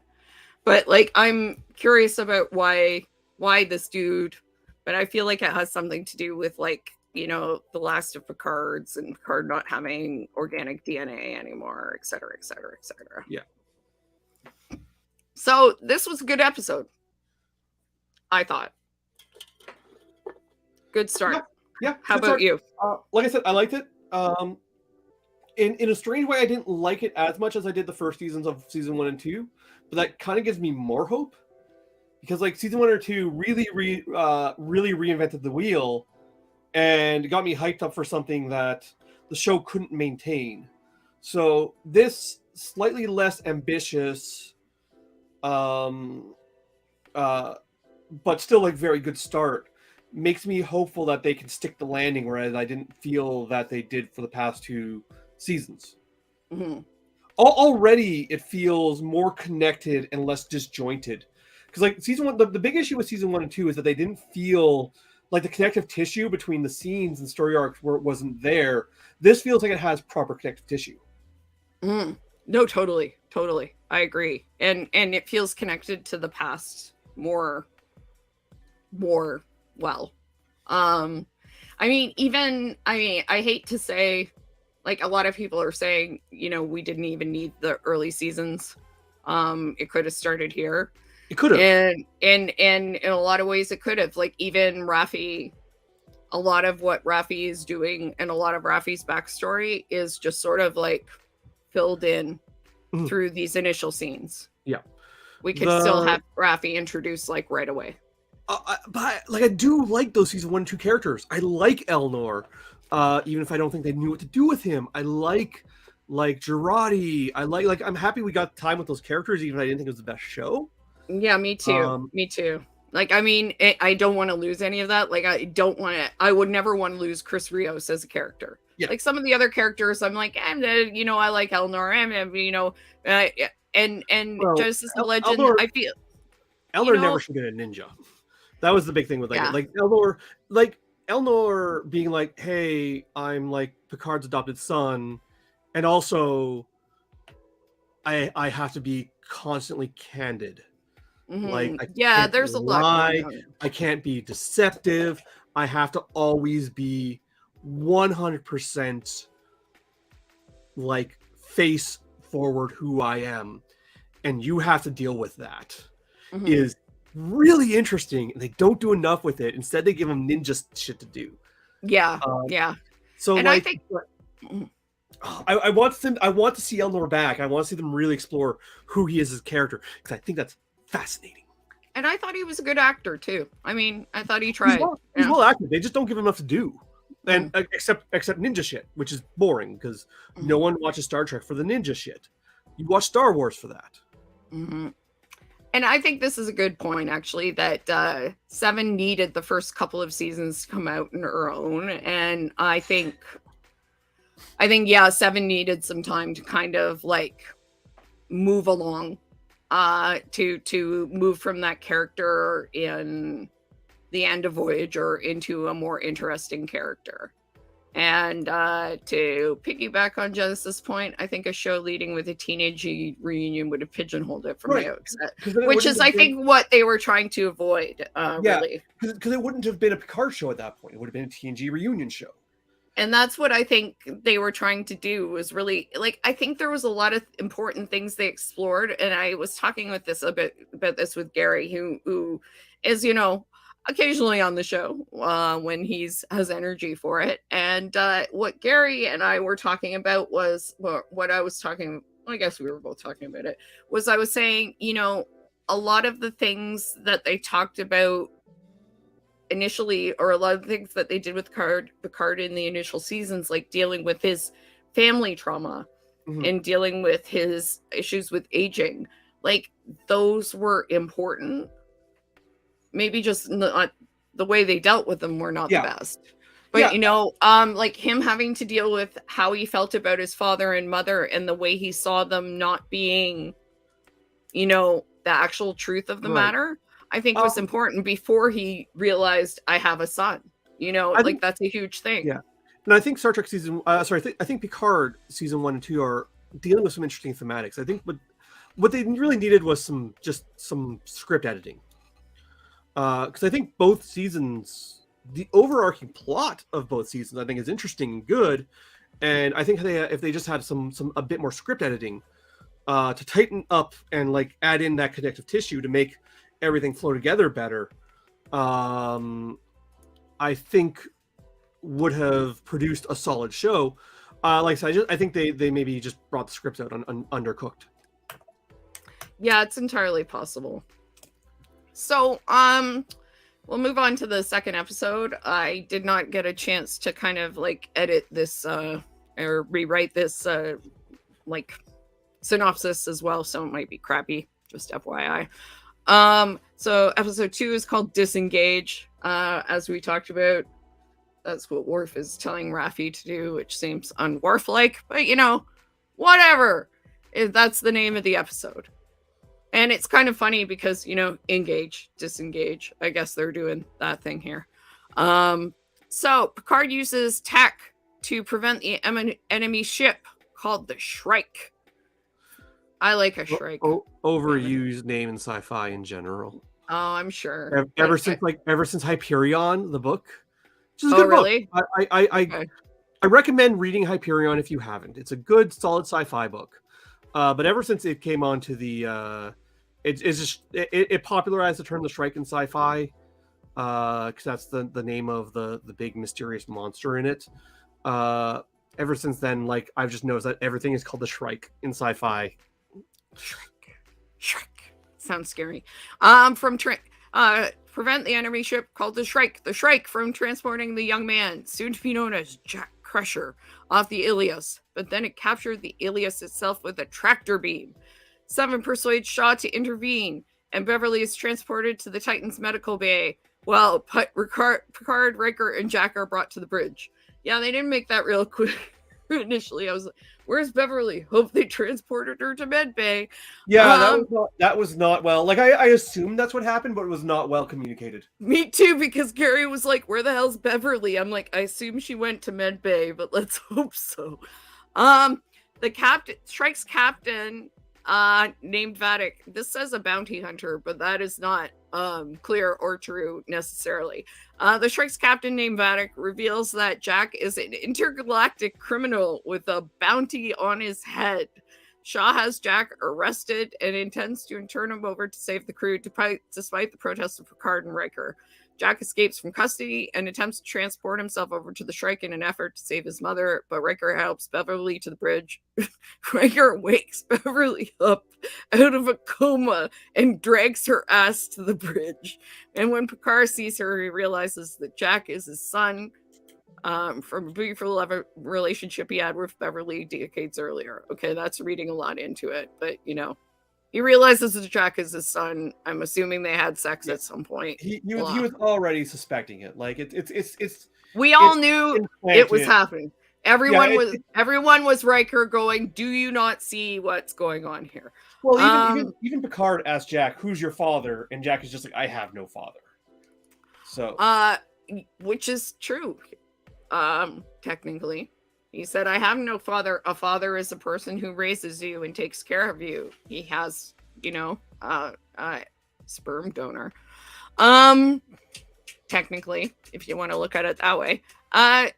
Knowing that Picard will not hand over his son, Shaw orders the Titan into a nearby nebula as a delighted Vadic gives chase. Raffi meets with the Ferengi criminal Sneed, hoping to find those responsible for the attack, despite her handler ordering her to stop investigating. She's almost killed by Sneed, but saved by her handler, Worf. Raffi meets with Sneed and tanking her relationship with her family. Let's add that in there. Okay. Right.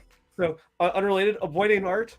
I mean, technically, Jean-Luc Picard is from France, but speaks with a British accent. So I am not. The way this show treats accents, anything's on the table. Okay, so even if they were aiming for a cliffhanger that didn't really land, that would the finale, the final moments where Beverly gingerly and carefully walks up to the bridge with Will, holding her and taking her up, and they just look at each other, and it's like, years of pain and love and secrets and affection, and just like all you need to do is look at each other and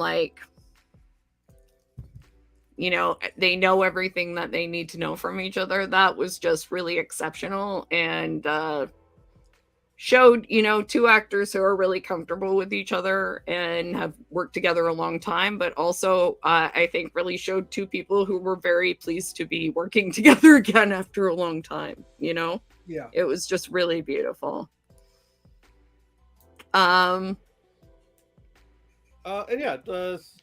Star Trek related, but I just want to call it to it's exactly what I have a complicated relationship with language, because English is technically my second language, but I've been speaking English to the exclusion of my first language, which is French, so long that my English is now better than my French. Like my French is, because I haven't spoken French regularly since in 25 years, possibly a little longer than that. Well, it would have been 98 would have been when 2000 would have been when I graduated from my French high school. And I have not really used French since then. So be looking at 23 years. My dad only spoke Finnish until he went to grade 1. And then he only spoke Finnish until grade 1, in the 50s in Toronto, and now he doesn't speak Finnish at all. I can still fumble my way through French, but you would never guess it was my first language, and that's not even getting my native language, which I don't speak at all. You can do pretty good French accent still, though. Pardon? You can do a pretty good French accent in English. Well, the thing with the French accent that I do is that it's very good, but it's very localized. It's a specific accent to a very specific part of Franco Ontario. You won't see a lot of people in Quebec who talk like this. I mean, maybe a little bit, but it's a little bit of a different intonation than what you would usually find in Quebec. And people from actual France, forget about it. Yeah. People from France are either you sound like hick or you sound cute. they find it adorable or sad. Well, But yeah. that's not even me speaking French. Like I speak French with like this. Quand je parle français, je vraiment énoncier mon mot comme façon que j'aime entendre de les personnes de Québec ou France. Like I actually like pronounce my words, which you never hear in French. Tabarnak. Yeah, that's what the French, like the French in France find cute. They find it really cute if you swear in Quebecois French. They find it adorable, apparently. I did that once in a LARP. They were like, it's so cute. Swear more in Quebecois. Acadian and living in Quebec feels. There you go. But So yeah, I mean, in the accent, I'm just like, you know what? I'm guessing they just cast, you know, a guy who is British to be like, it's Jean-Luc's kid. Yeah. I mean, there was a thing that like basically French got wiped out as part of Star Trek lore. They rewrote a huge chunk of Star Trek lore to eliminate France just to justify Jean-Luc's accent. New Jack has a bit of Shinzon in it. Apparently, Terry Matalas told him not to watch Nemesis.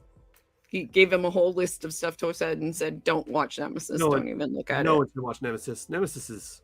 Yeah, apparently. So I don't know how much Nemesis. I'm guessing Nemesis has nothing to do with anything to do with this. I haven't watched either Nemesis or Insurrection since they were in the theaters. I don't remember Insurrection very well. It's weird. I remember hating Nemesis. I haven't watched a lot of it, but what's his dude is in it? Eric Bana, isn't he? Yeah.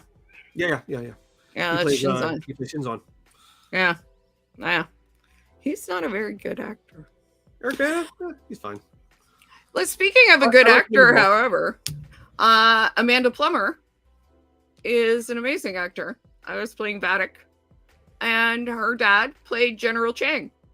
So another like callback to those TOS movies that I'm pretty sure is like their main touchstone for this season of Picard. Yeah, and I mean, and like a lot of the setup of filming Vadic is very similar to those TOS movies, to Khan and everything, right? Yeah. Like Khan being on the screen. But I mean, I don't think they specifically cast Amanda Plummer. Oh, Eric Bana was Nero, Tom Hardy was Shinzon. Oh my god. Okay, thank you. Thank you. Mixing up my big muscled dudes. That was Tom Hardy. That was like his first big screen movie, I think. Tom Hardy just wears makeup all the time and gets all gravelly, man. Doesn't he? Right. Okay, thank you for that. Anyway, Amanda Plummer, I don't think they cast her like just because, obviously not because her dad was in it, but I think like having so many people, like they have LeVar Burton's, like Mika Burton is in it. She hasn't showed up yet, but she's like the second LaForge daughter.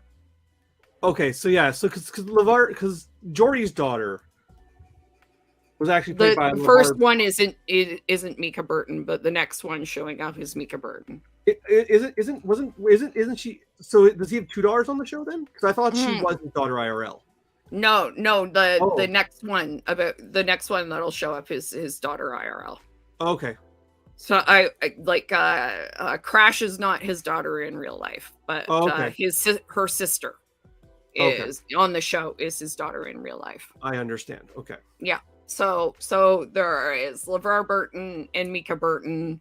They're having that, and then they have Amanda Plummer showing up when Christopher Plummer has played like a villain in TOS. So I mean, I don't know how much else they're doing, but it's really kind of interesting to have these kind of like family connections, even if it's not entirely purposeful. It's kind of nice to see that working in a show that is obviously about legacy. Yeah. Which is pretty cool. So that's nice. And Amanda Plummer is just having a hell of a time. Like Vadic is great. Yeah, she's I'm loving loving that. handing it up. Oh yeah, she's hamming it up. I really enjoy it. I'm still trying to figure out what her deal is, but I really am enjoying watching her. And I want to know where she got all this information from. Yeah, I mean, she clearly has. I mean, although her being connected to like Romulan intelligence would explain where she got all that information from, because Romulan intelligence has like files on every Starfleet captain. Yeah, because she knows about Shaw. Yeah. She knows a lot. If she just knew about Picard and Riker, that'd be unsurprising. They're celebrities. Mm-hmm. But she knows a lot about Shaw. She has Shaw's psych profile. But well, that's what I'm saying. I think she's Tel Shiar. I think she's Romulan intelligence. But is she Romulan? At least, if not literally Romulan intelligence, I think she's got some ins there. But is she Romulan? That's the question, because she doesn't even look Romulan. Can you be Romulan intelligence if you're not Romulan? She might be a quarter Romulan if she's who I think she is. Oh, do you think she's Sella's daughter? I think so. Oh, she was Romulan. Oh, Laris. Laris was ex-Tel Shiar was one of the reasons Picard hired her to begin with. I know Laris was. Yes. Laris as the spy master would be choice. Interesting. That would be very interesting. Like Laris just betraying everybody? I don't see it. If they hadn't done what they did with her in season 2, with her being the Watcher. Although I guess that was Picard is the reason her husband is dead. Yeah. Or is he? He just died of a heart attack, didn't he? No, and I mean, Picard, they were refugees and Picard took them in. I don't think. They also had to tell. They had in season 1 they had to tell Shiar who really wanted to fuck her brother. It was awkward and weird. Yeah. It's the most one-note villain I've ever seen on Star Trek. That is weird. Forget her name. The one thing I forgot, which was when we first meet Jack in episode 2, he talks about being part of Rios's organization. Oh, I didn't catch that. It makes sense. Yeah, he talks about being part of the Mariposas, which means the Mariposas still exist now. In this time. So Boy Neymar says you could spin it as Laris deciding to keep tabs on Jean-Luc and the gang by means of coping. That could be interesting. I mean, that would be like a very spy control-y way of kind of trying to handle things. Yeah. That's entirely possible. Yeah. Jack identifies the SS Elios as a Mariposa medical vessel. References the Mariposa Medical Clinic run by Teresa Ramirez. So that's pretty cool. I enjoyed that. So a couple of cool things that they did in this episode, just that we haven't seen a lot of in ship combat, is the Titan, when they do decide to intervene, just flies into the middle of everything and busts up the tractor beam with its body. With the saucer. The saucer just puts itself between the two ships. Great, love that scene. There's a later, man. I don't envy the animators on having to animate throwing the other ship, because that animation does not work. Was the other one. And I don't know how I could have animated that. You hear the in-character explanation. You're like, oh yeah, that makes perfect sense. The idea a reverse tractor beam could be used to launch, makes perfect sense within the lore of Star Trek. Cool. But man, the animators did not make that look good. But man, I don't know how you could. Yeah, no, it was pretty cool. It was, and I also liked Sydney there. She threw a ship at us. sir. Because I'd be like, yeah, the same. So interesting. Hope the Pasteur shows up sometimes. That was Beverly's ship. The medical ship. It's kind of unattractive, but it might be interesting to see. I also hope it shows up. I really like it. Yeah, and they were calling the Enterprise D the fat one. Jeez. That's the fat one. So it was really interesting. I mean, most of the stuff happened on the Titan. It was mostly essentially like there were debating over whether to send Jack over or not, as we were talking about. And there was a great scene when they do send him down to the brig with Picard and Jack kind of like talking about who he is. And that's when he's like, I don't have a father. Yeah. And Picard looks like super wounded by that, you know? Yeah. Well, but like, as I said, you know, he really doesn't. He doesn't have a father. Yeah, not really. Like, but, like that's where Picard's like takes ownership of it. He's like, he's my son. Which I mean, Beverly basically by her non-reaction confirms it, because if he said that and even if she just came out of a coma, I'm sure she would have interjected if he said wrongly, or maybe not. Maybe I'm wrong, because you know it is what's stopping them from sending her child over to be like mercenaries. Well, and I mean, what's interesting is it takes Beverly showing up for him to admit it. Yeah. To take control, to tell, you know, Shaw, and that's what Shaw goes, oh well, fuck, okay, fine, we're not gonna send your son over, we're gonna fight this, and you know, okay, and like we're all in this together, sort of thing. So what I'm interested in is what took him so long. What was so difficult about admitting it? What did Beverly push him over the edge that you know Will couldn't make him admit? Not even Jack could make him admit that. I mean, that's a huge thing to be like, I have a son, but like also he's an adult and I have been gone for his entire life. Like that, I get why you wouldn't want to admit that. Like, I'm 40 years old. I could theoretically have a 20-year-old son out there somewhere in the world. I think I would yeah, I think I would have a hard time with that one. And yeah, that's the thing too. Like he flips from wary retired admiral to Captain Picard in command, and that's really the thing you notice. Like he's been, you know, kind of like sitting back, taking a back seat, you know, not really. He didn't even want to like take the ship out. He said, you know, that's Seven's job to do. And I mean, you can look at that as like a, you know, saying, no, this is for other people. But yeah, he really flips over. And is it, maybe it was looking for Beverly's like approval to say that, because Beverly was hiding it, right? Yeah. So maybe he was like, if Beverly's hiding this, there's a reason for it. Yeah. So I don't know. I mean, it seemed for like a long time like stubbornness, but maybe it was really just like, if Beverly has been hiding him, and if Beverly has been hiding this, I need Beverly's okay to say what's actually happening. Yeah. I don't know. It's tough. Jack seems like an interesting guy, though.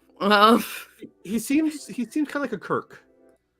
Yeah, I mean, he talked a little bit about that, the actor, and about how he is a little bit like Kirk.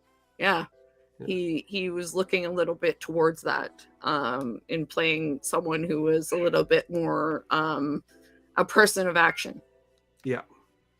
And certainly interested in doing that. And what was interesting is, you know, he's a young Jean-Luc Academy days, says Genesis of Legend, which is true. Before, you know, he got stabbed in the heart by an Nausicaan, right? Like Jean-Luc was a different guy who took, otherwise equally likely to get stabbed in the heart. I think way more likely to get stabbed in the heart. Jack Crusher is a little mouthier in some ways, I think. And but what is interesting is he says that Beverly taught him to do everything he's doing. I mean, that tracks.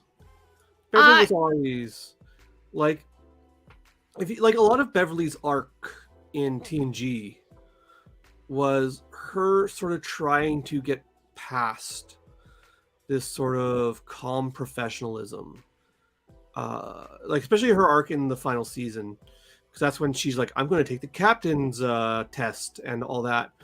A lot of that was just her trying to become a more rounded, less reserved person. So like I think Beverly teaching him to be that way is a continuation of that arc. I think it makes a lot of sense. And I mean, Beverly has never had a problem standing up when something is wrong, or trying to make an effort to, like, do the right thing when she thinks people are being harmed, or she knows she's right. Like, she's a doctor and she will do what's right to help people, even if it's wrong in terms of like laws or regulations or something like that. And so I can see that too. And she'll protect your kids, Like one of the best episodes is her grappling with Worf wanting to commit suicide. Right? Like, wow. Have you remember that episode? Like it's all about her grappling with the ethics of that. So like, and like her being like, this is what because if I remember correctly, her job actually requires her to allow him. It's like a cultural allowment because, right? Like he doesn't necessarily, his view is like he wants to kill himself because that's the episode where he gets paralyzed. Yeah. I remember it. Yeah. It's he doesn't necessarily want to die, but he's culturally obligated to. And then there's like, she grapples with this idea of like, do I do my job? Do I do my duty? Or do I take a moral stand and refuse to permit this cultural norm that I find barbaric? Like there's a lot to be said about the cultural patriarchy of that, but I like it shows that she is, if she finds things unjust, she is quite happy to just disobey the standards of her job. Yeah, I mean, like, she was like, I'm not going to tell people how they're supposed to live, or should I do everything I'm supposed to do to save my patient, or should I respect how they live? Yeah. I mean, in worst case, you could argue that he was raised human, but I don't think he would accept that argument. No, I don't think he would. He Worf has such a embarrassed, affection. Worf is Klingon, whoever Klingon, to the point where like other Klingons are like, dude, unclench a bit. You're allowed to have fun. He's like a conversion kind of person, people who convert. I love this. If you want to guess recommendation, Gates McFadden publicly dared my friend to write a pilot for Dr. Crusher Frontier Doctor show. And I would watch the shit out of that. I would watch the shit out of that show too. I would watch the shit out of that show with Baby Jack in Lone Wolf, Lone Doctor, and Cub. I mean, like, I could also like picture that being like a good place to put like, because I want to see Seven and Raffi. I want to see the relationship continue past Picard. That'd be a good stage for it, right? Because like Seven's clearly not suited for Starfleet. Right? Yeah. Like Seven wants to be I don't know. A lot of people are voting for a Seven running the Titan show, but I want Seven back in the Dr. Phlox. Let's just put all the doctors. I fucking love Dr. Phlox. And if you put him in anything, I will watch it. Let's put Mbenga and Livingston in there too. Why not? Mbenga can travel forward in time. Maybe he can just be really old. We don't know how long the Nolbians live. Phlox could be like 500. I love Phlox. Phlox is like, I'm a big defender of Enterprise, and Phlox is 50% of why I defend it so heartily. Man. The Rangers were mentioned. I do wonder what's up with the Rangers. That was another thing that Shaw had a problem with Seven's background too. Well, I think Seven going back to the Rangers makes more sense than Seven taking over the Titan. He just hates everything about Seven. I think he's just like, you know what? I think Shaw's just a guy who will like look for everything he can find a problem with you and then just complain about it. I do think he has a special issue with the Borg. Like I think he does, but he brought up the Rangers thing too, and he brought up the jazz thing, and he brought up he also is clearly likes very distinct order and like structure. And anything that defies that, he's just like, I don't like this. Because like he's the an Rangers, engineer. Like we don't know whom the Rangers answer to. The answer is probably nobody. Which like IRL, I would absolutely. That basically sounds like a PNC, and I would definitely have issues with that. But like in theory, the Rangers are like. They could also be a doctor. Like it depends on what they decide to do with them, because we don't actually know that much about how the Rangers operate. But in theory, like the Rangers can go a lot of different ways. They can be a PMC or they can be a Doctor Without Borders. And so like a lot depends on what they end up doing with them. But I think the Rangers sound like they fit Seven better. She certainly seems think they fit her better. Yeah. Well, I mean, she's in a bad situation right now. She's with a captain who's I wondered the same thing. So Genesis Legends, I'll bring that up. I wondered the same thing. I've been wondering the same thing for a while. I think a show that explores the Rangers proper would be welcome. I think putting Dr. Crusher in that show would be very fit. So like I think like Seven, Dr. Crusher and Raffi and like Jack being like, we're gonna go be renegades and do the stuff that Starfleet won't do. We're gonna go save lives, motherfuckers. Yeah, like I would watch the shit out of that show. Yeah, and I mean they really are like, in a way, the spiritual successors to Rios and Martinez. In a way, I'm gonna say they can also like they can find a way to like bring Rios and Martinez in from the past, time travel them back in like the normal time. That would be nice. I don't think that's going to happen, but it would be nice. I don't think any of this is Ramirez. Sorry, Teresa and Chris. Yeah, Ramirez and Rios. I don't think any of this is going to happen. It's just what I want. No, it would be nice. I like Teresa too. I just miss Chris. Grown up Beckett would be a Ranger as well. And then maybe led by Captain Paris. Yeah. Like I could see this maybe happening as a comic book. Like I could see IDW picking this up and running with it, but I can't see like the TV shows doing this. 100%. Yeah. So by the way, if anyone at IDW is watching anywhere, I will write that comic book. That would be awesome. So it seems like we don't know a lot about Jack. From like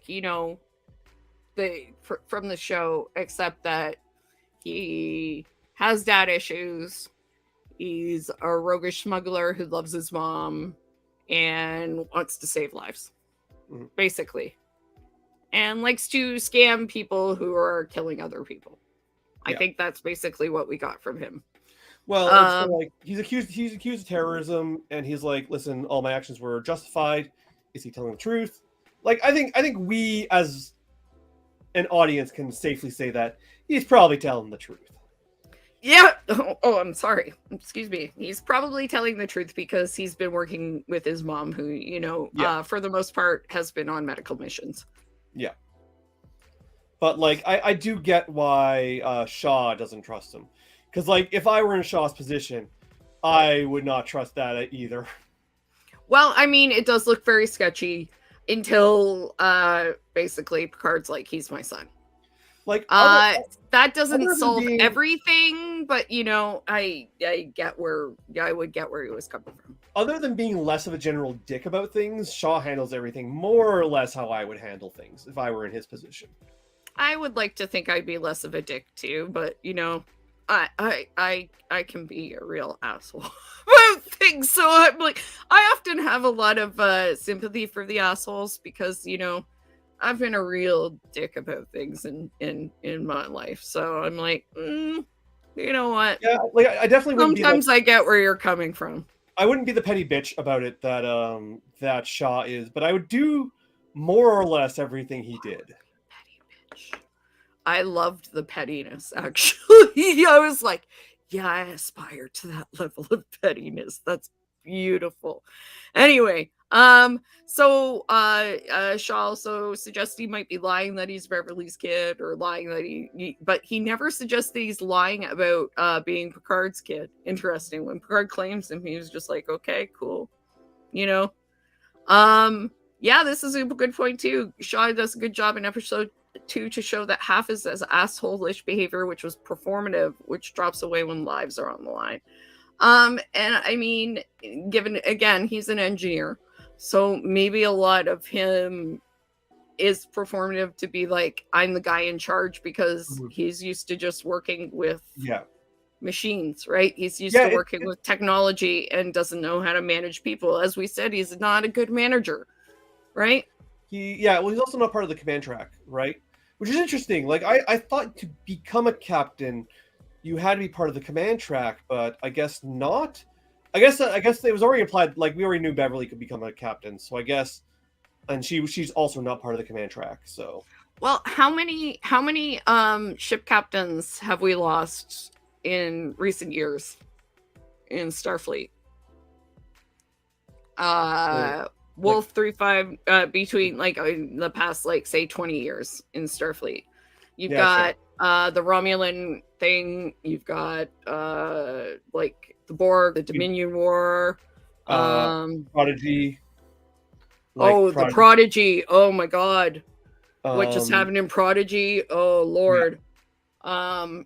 So I'm guessing the they may have opened up the then what happened with there's lower decks. They lost a lot of ships in that. There's been several major events where they've lost a lot of ships or a lot of captains, or some combination of thereof. So I'm wondering if people who were not necessarily, people who thought they'd be captaining a ship or having to manage people ended up in a position where they were in command. Yeah, that's fair. I don't know. These promotions can happen. Also, it's a TV show, and start the Enterprise lets people leave, come and go, and quit and come back. In a fashion that no actual job or military would ever permit. Mm-hmm. What I find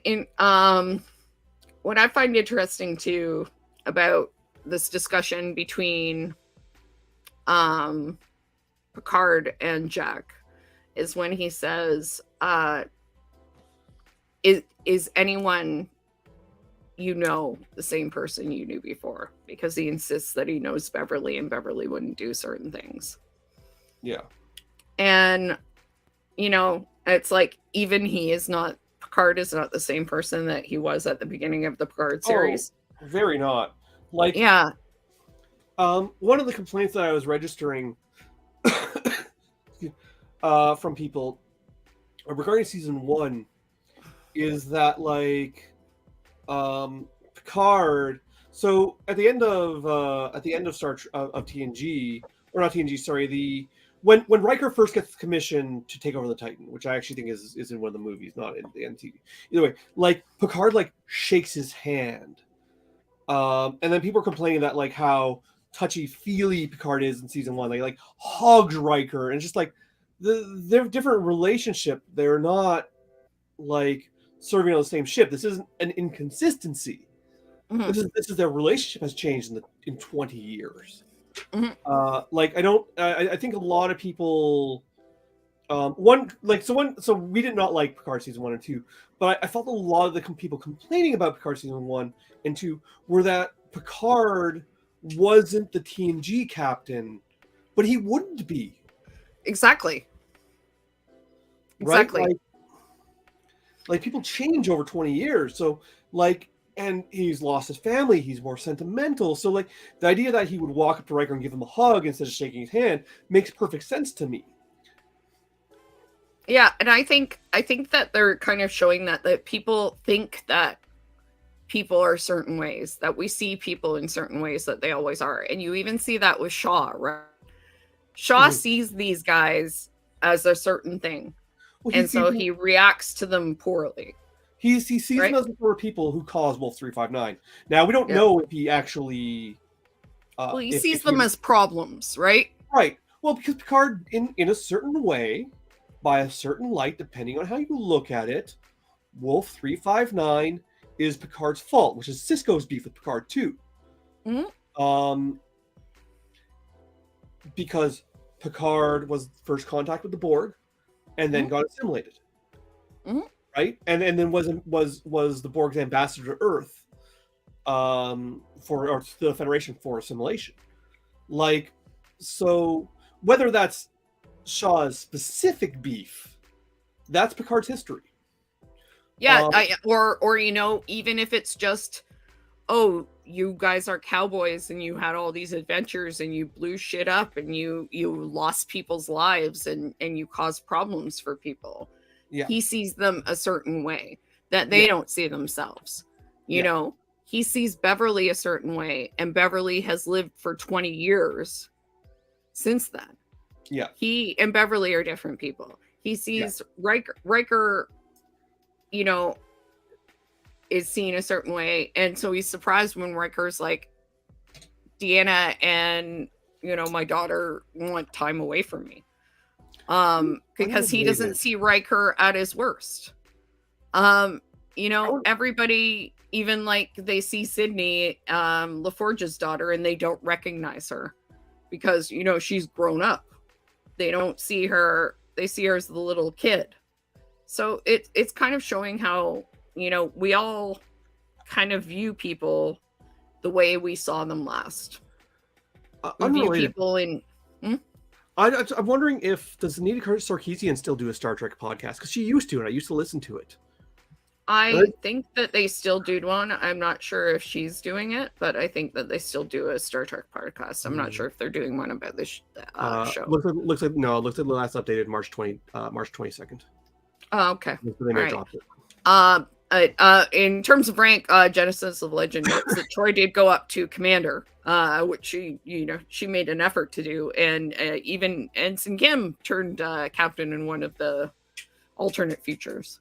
So there's been a lot of people who've moved up in the ranks in various futures and such.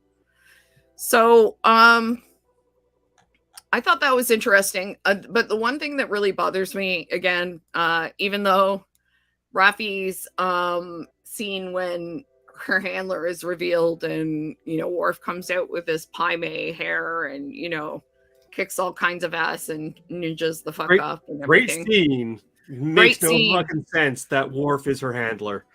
Like, if Worf was working for her, they had a shared handler that they're both working for. That would make sense to me. But Worf actually being the handler, it's the one thing I'm incredulous about this. Because overall, I've actually really enjoyed these two episodes.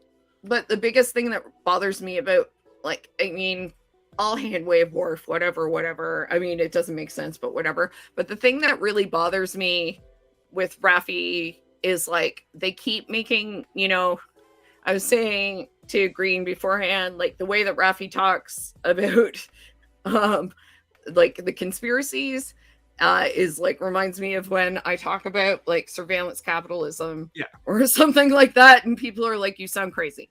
But whenever I talk about socialism, this is what I sound like. I accept this. Yeah.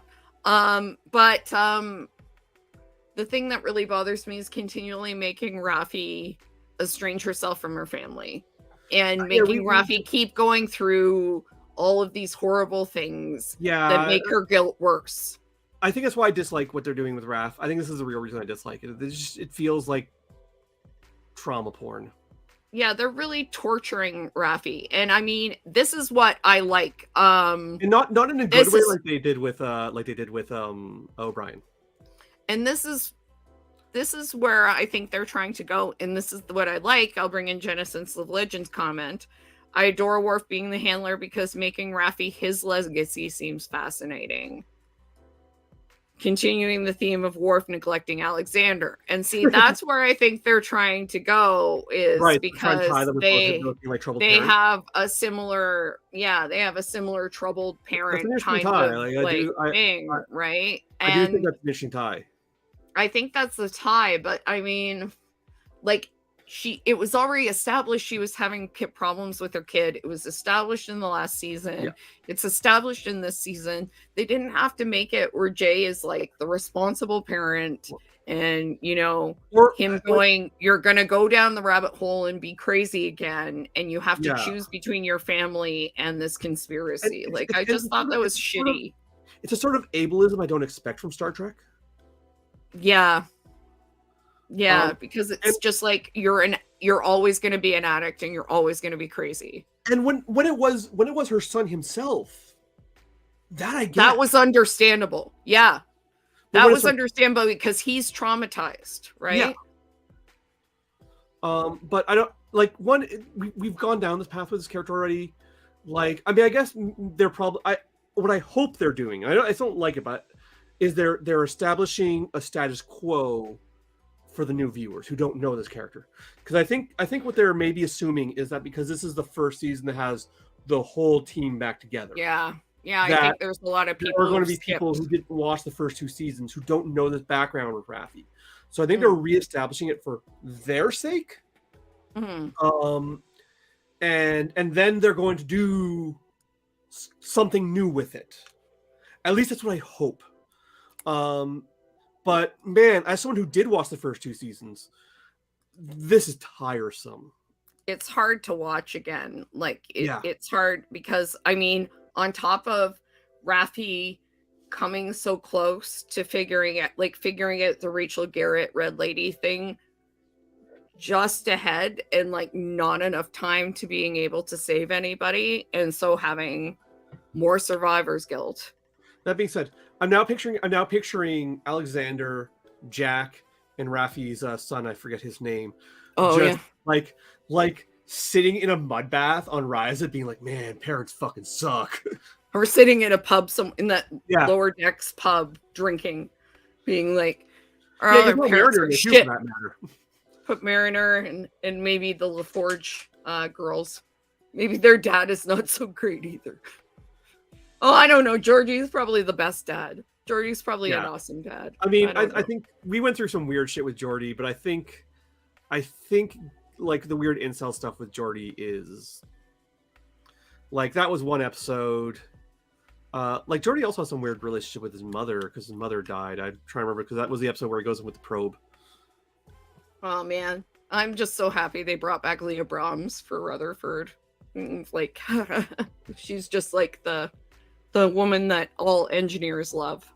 And Michelle Hurd is doing an amazing job. Michelle Hurd is exceptional. I love her. I love Raffi. I just wish they weren't torturing her. I wish they weren't screwing her character so much. I like her character. I really like her. It's just like we've seen her go through this torment already, and it's just like, I'm ready for something new from this character.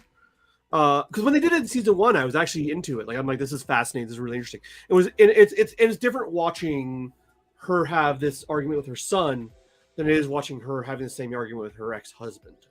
Like, those are different. Yeah, because it feels cruel, her ex-husband doing it. Her son, it's like, her son, like we talked about it, I think, because we were like, her son is like, we get it because he experienced her as an addict and like being a conspiracy theorist and at her worst and not being able to parent him.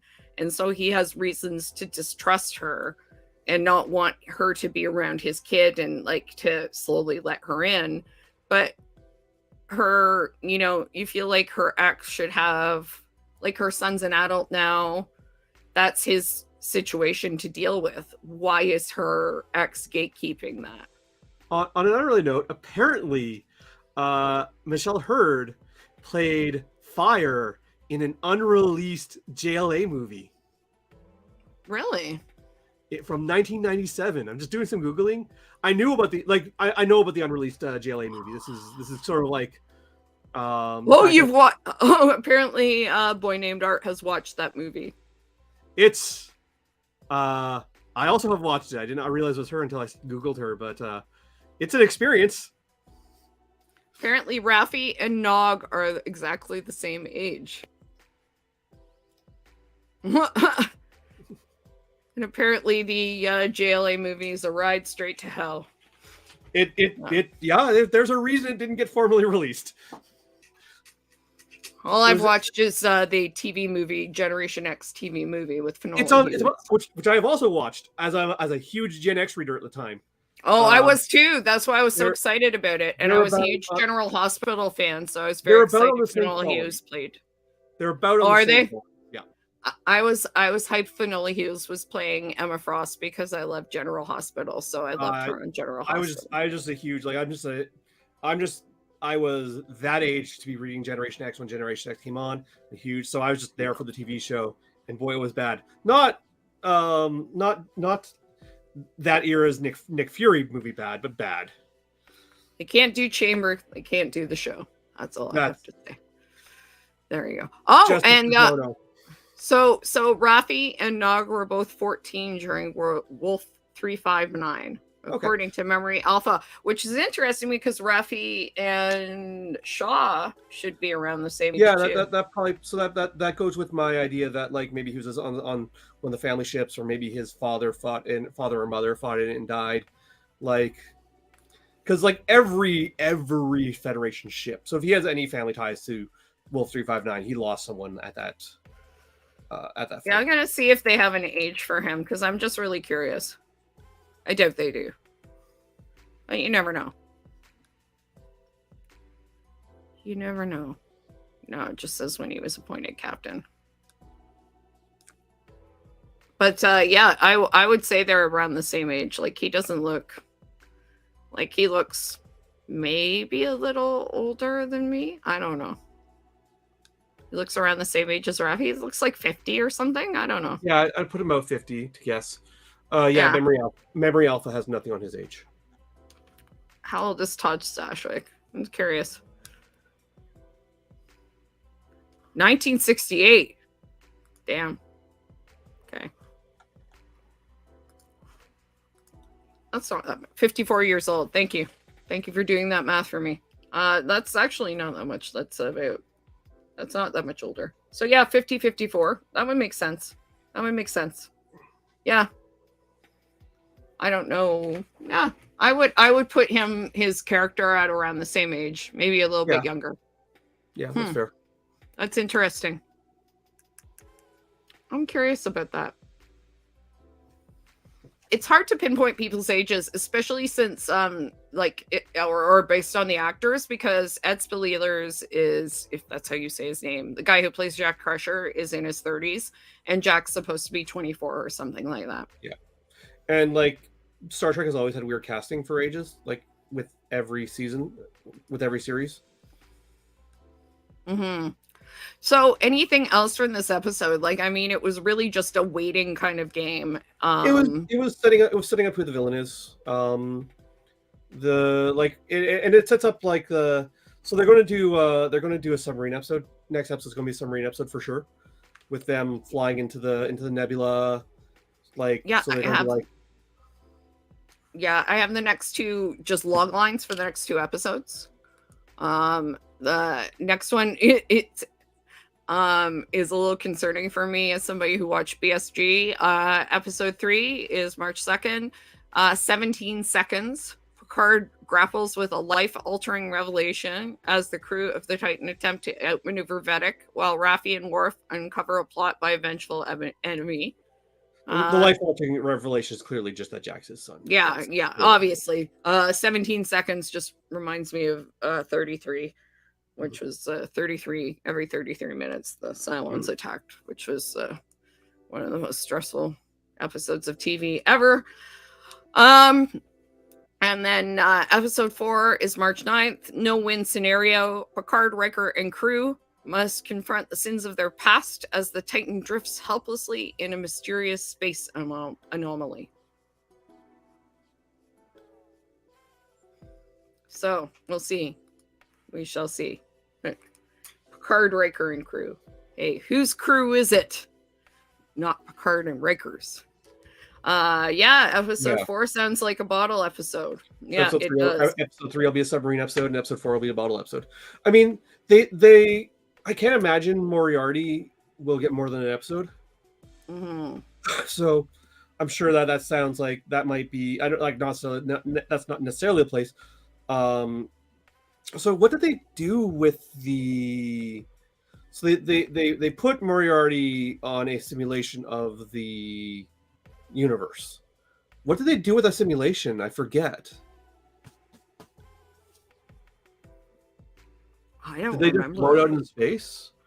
Put it in a shuttle and send the shuttle off, flying somewhere? I think they did. Yeah, I think they did. I'm wondering if I think they just sent him so he could explore. Maybe they'll find more the Moriarty simulation somewhere in this cloud. It's actually called Ship in a Bottle. Yeah, that episode.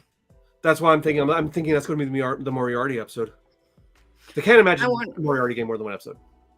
I wonder. It depends what the anomaly is doing. It's entirely possibly the anomaly brings back things from the past too, memories or past evils or something. But facing the sins of the past definitely will bring up whatever issues Shaw has. Episode 4 is going to bring them up, no doubt. Mm-hmm. If they aren't brought up in the next episode, they're going to be brought up in that episode, no doubt. Yeah. Because I know a lot of people thought Shaw was going to be pushed out of the way pretty quickly. I think Shaw as a nemesis, not a villain, is I think that's a good role for the character. I hope he sticks around and fulfills that role for a while. Mm-hmm. I think 100% we are going to get a conversation between Moriarty and Lore. Yeah. I think that's going to happen. Well, it's also Moriarty and Lore being artificial constructs with ties to Picard. It wouldn't surprise me if Lore found out about Moriarty and tracked him down. Well, Moriarty was created to defeat Data. Yeah. So and Data and Lore is a copy of Data, more or less. Yeah. So that being, well, it's the other way around, if anything. Or Data is a copy of Lore. Sorry. Yeah, that's right. But that would be a less contrived way of getting him in than just them finding him somewhere in an anomaly. Mm. Because the one thing with them finding Lore in an anomaly somewhere in space is quite contrived. But season 1 and 2 have shown that this show is willing to get contrived. Mm. So, and I definitely see Shaw as a foil, certainly for everybody else. Yeah, well, I think Shaw is a foil, but not necessarily an antagonist. Is an interesting and good role. I think having, even though it's not to Gene's vision, but I think Shaw and I think that's a good role. I think Picard having a foil that's not necessarily an antagonist that represents Starfleet, the ordered structure as opposed to Starfleet. I think having someone filling that role is good. I think it's interesting. It heightens the drama. And quite frankly, I like Shaw. I just like him. He's a curmudgeonly asshole who raises some good points. Yeah, I do too. As we said, Jellicoe, absolutely the next generation. I mean, and somebody has to be you just can't go around doing whatever you want. As much as I would love to do whatever I want. I mean, there are rules here, and he brings up a good point in saying, y'all can't just commandeer my ship and do whatever you say you want. Though I'm really looking forward to seeing, what the fuck his issue is and what his problems are and where they come from. I would also love Shaw to try that shit with Cisco.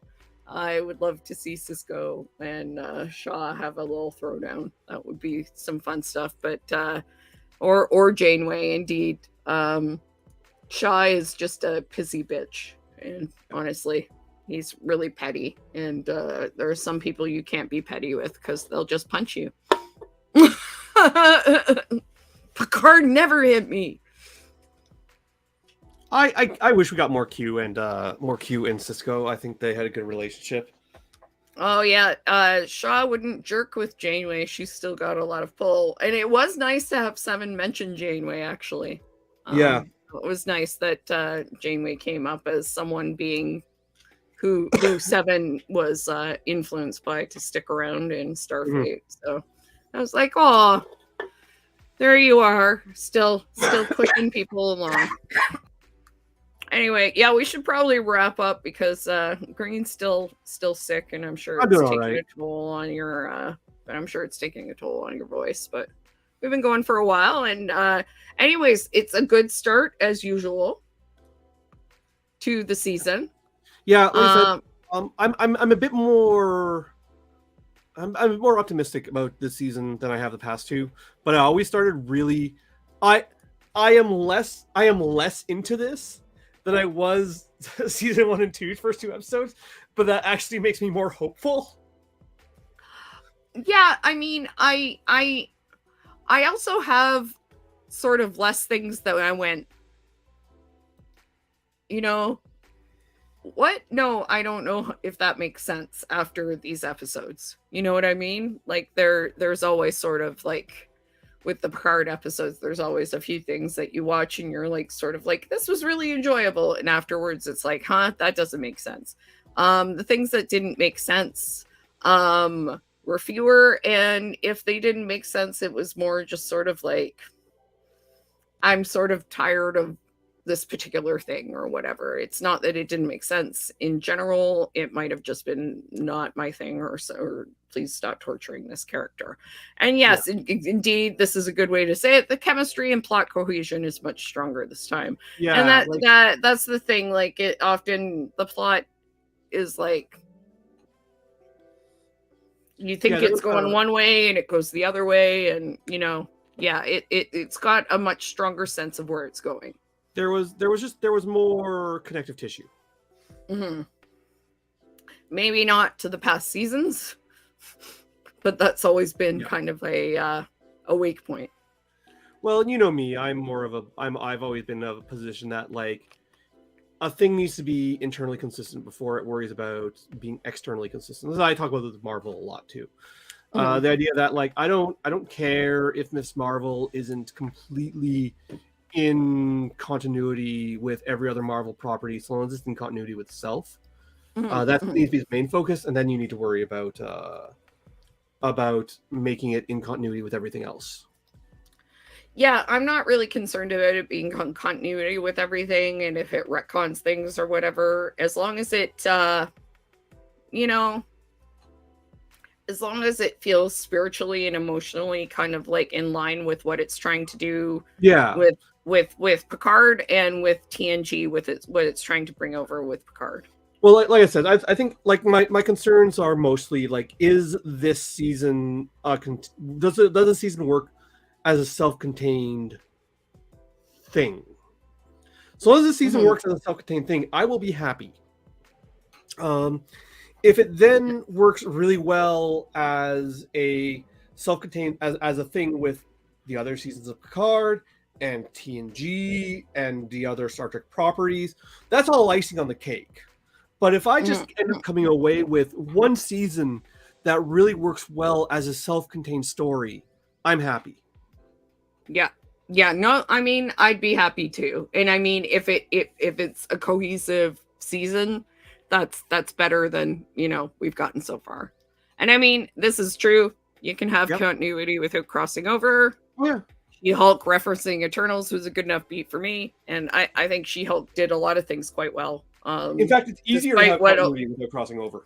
Yeah, yeah, and I mean, there's a lot of continuity in the show. I mean, even just you know, Bev still having the comedy and tragedy masks is nice because it shows like continuity from TNG. You know, that she still has those things, that she still may not still do those things, but she still has those things from that past, and maybe she's not that person anymore, but that is part of the person that she is. And I think that's the thing that they're really leading up to, is like, you may not be the same person, but all those experiences make you who you are. Yeah. You know? You're not exactly the same person, but you know, there's a core of experiences that make you who you are. I don't know. Maybe it's not where it's going, but that's what I think anyway. Well, like I said, there's what, 10 episodes, so we're 1/5 through, so there's still a lot of time for the show to really unravel its themes. Although once again, like, we got into this with season 2, where we're like, okay, this show clearly has something to say about fascism. What's it got to say about fascism? And then it's like, oh, nothing particularly profound. No. So. It was not even that much of a ice, really, in the end. Which was too bad, because or fascism had some really interesting starts on fascism, and then it was sort of like you know, lost that. Yeah. So hopefully it sticks to its themes this time, you know. Well, its themes are a bit more abstract, and I think it's playing in a more well-trodden path. Than, like, which is not to say that Star Trek has never said anything about fascism, because oh boy, it says a lot about fascism, especially in TOS. But it's playing in a more familiar field right now, so I'm hoping that will keep it on track. Like I said, these 2 seasons feel cohesive in a way that Picard season 2 definitely didn't. Like, because like Picard season 2 is like Picard doing things, and then Picard gets snapped by Q into a fascist dictatorship, and we're just like, what's going on? And then like the guy who we thought was going to be gets killed right away. It's just like, ugh, things happening. Yeah. Back in time, so confusing. What's going on, Borg Queen? Hey, yeah. Whereas everything about this feels a lot more like, this doesn't feel like a chemistry experiment that could go wrong. Well, we'll see if it does. Hopefully not. Knock wood. We'll be back in 2 weeks to discuss episodes 3 and 4 too, and I'm really hoping that it continues to go on well. Thank you for watching and chatting with us. It's nice to have a lively chat this time. It's not always the case for us. We've been gone for over a month, so yeah, and it's nice to be back. We've been gone for over a month. We had no Star Trek. I haven't been doing my other stream either, so this is my first stream in like a month. Yeah, Green's been sick. I had some school, and there was just no Star Trek to speak of, so we were off for a little bit. But yeah, it'll be nice to be back for a while, and perhaps there'll be a good run of Star Trek for a little while, because I don't know when we're gonna get off till. Like, there are some implications that Discovery is going to premiere very soon. Oh man, yeah. I remember. Yeah, we had a double up Picard and Discovery for quite a period of time a while back. So, that was a lot to do for a while. I think we got because we were doing 4 episodes per episode for a bit. Yeah, well, let's hope that doesn't happen for too long, because that was a lot to do. Well, I don't think Discovery has. Let me double check. But I don't think Discovery season 5. I don't think it has a. And the tone is very different, so that's always a lot. I don't think it has a firm release date yet, but it's apparently coming out soon. No worries. We'll figure it out. Picard runs out end of April. Yeah, And it's so it just says early 2023. It doesn't. That's all they say for Paramount. okay. So we'll probably 10, find out soon. 10-episode season, which we already knew. But yeah, like I suspect that there might be a little bit of overlap, or that like maybe there'll be a week or two between the two, but I don't think there'll be a big gap. Okay. And well, then hopefully not too much of an overlap. And then after that is probably after that is probably the next season of Lower Decks. Lower Decks or Strange New Worlds, yeah, probably. So we haven't seen either of those in quite a while. Well, we haven't seen Strange New Worlds longer than Lower Decks, so that should be interesting. So in 2 weeks we will be back, episodes 3 and 4. And we'll probably have some more news about what's coming up next after that. Yeah. No information on release date for Lower Decks. Okay. And although it has been recorded, the voice recording is done. So. Okay. And are you streaming next week on your other stream? Probably, unless I have a relapse or something. Okay. So we're just saying, on top of maybe having COVID, and then excuse me, I was sick. Just a regular head cold. Then I got better, and then I got maybe COVID. And now my sister has strep, so there's a chance I'll get strep. Well, knock wood again that you do not get strep.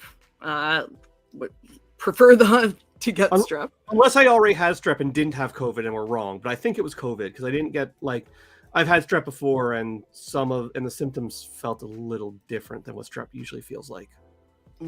So. Well, knock wood. But if you're around on Sunday next week and on a Bright Green City, Green will have a stream up. It's Indigenous Issues Chat. Yeah, we'll probably get to we'll probably do the Indigenous Anarchist Federation chat next week. Like I said, unless I start feeling sick again, or maybe my co-host feels sick. What we're going to be talking about, who knows? We've been off for a month because I've been sick, so. And even our last episode was a short episode because I was already not feeling well.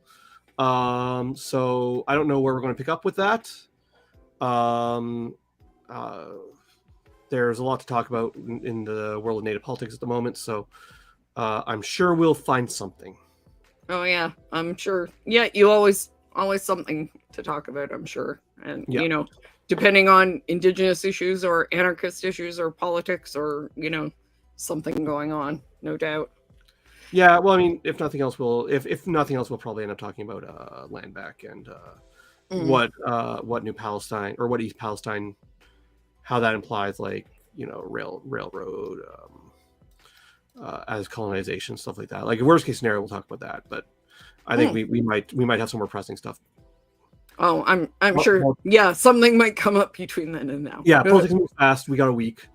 So it's very possible that there'll be other political issues that'll come up that we don't even know about yet.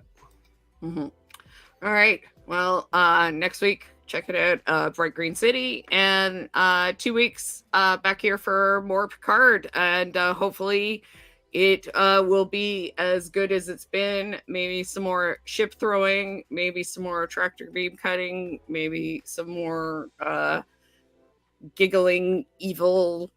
Maybe bounty hunters. Maybe we'll see some more TNG people showing up. Perhaps I'm sure we will. Second or third LaForge.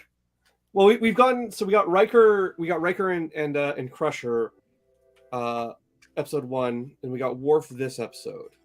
So if we're going to get the whole crew back together, we still need Geordi. We still need Deanna. Deanna. Who else are we missing? We're definitely missing Riker. I guess we'll need whatever Brent Spiner's doing, but that'll be lore. That won't be Data. See if O'Brien shows up. Who knows?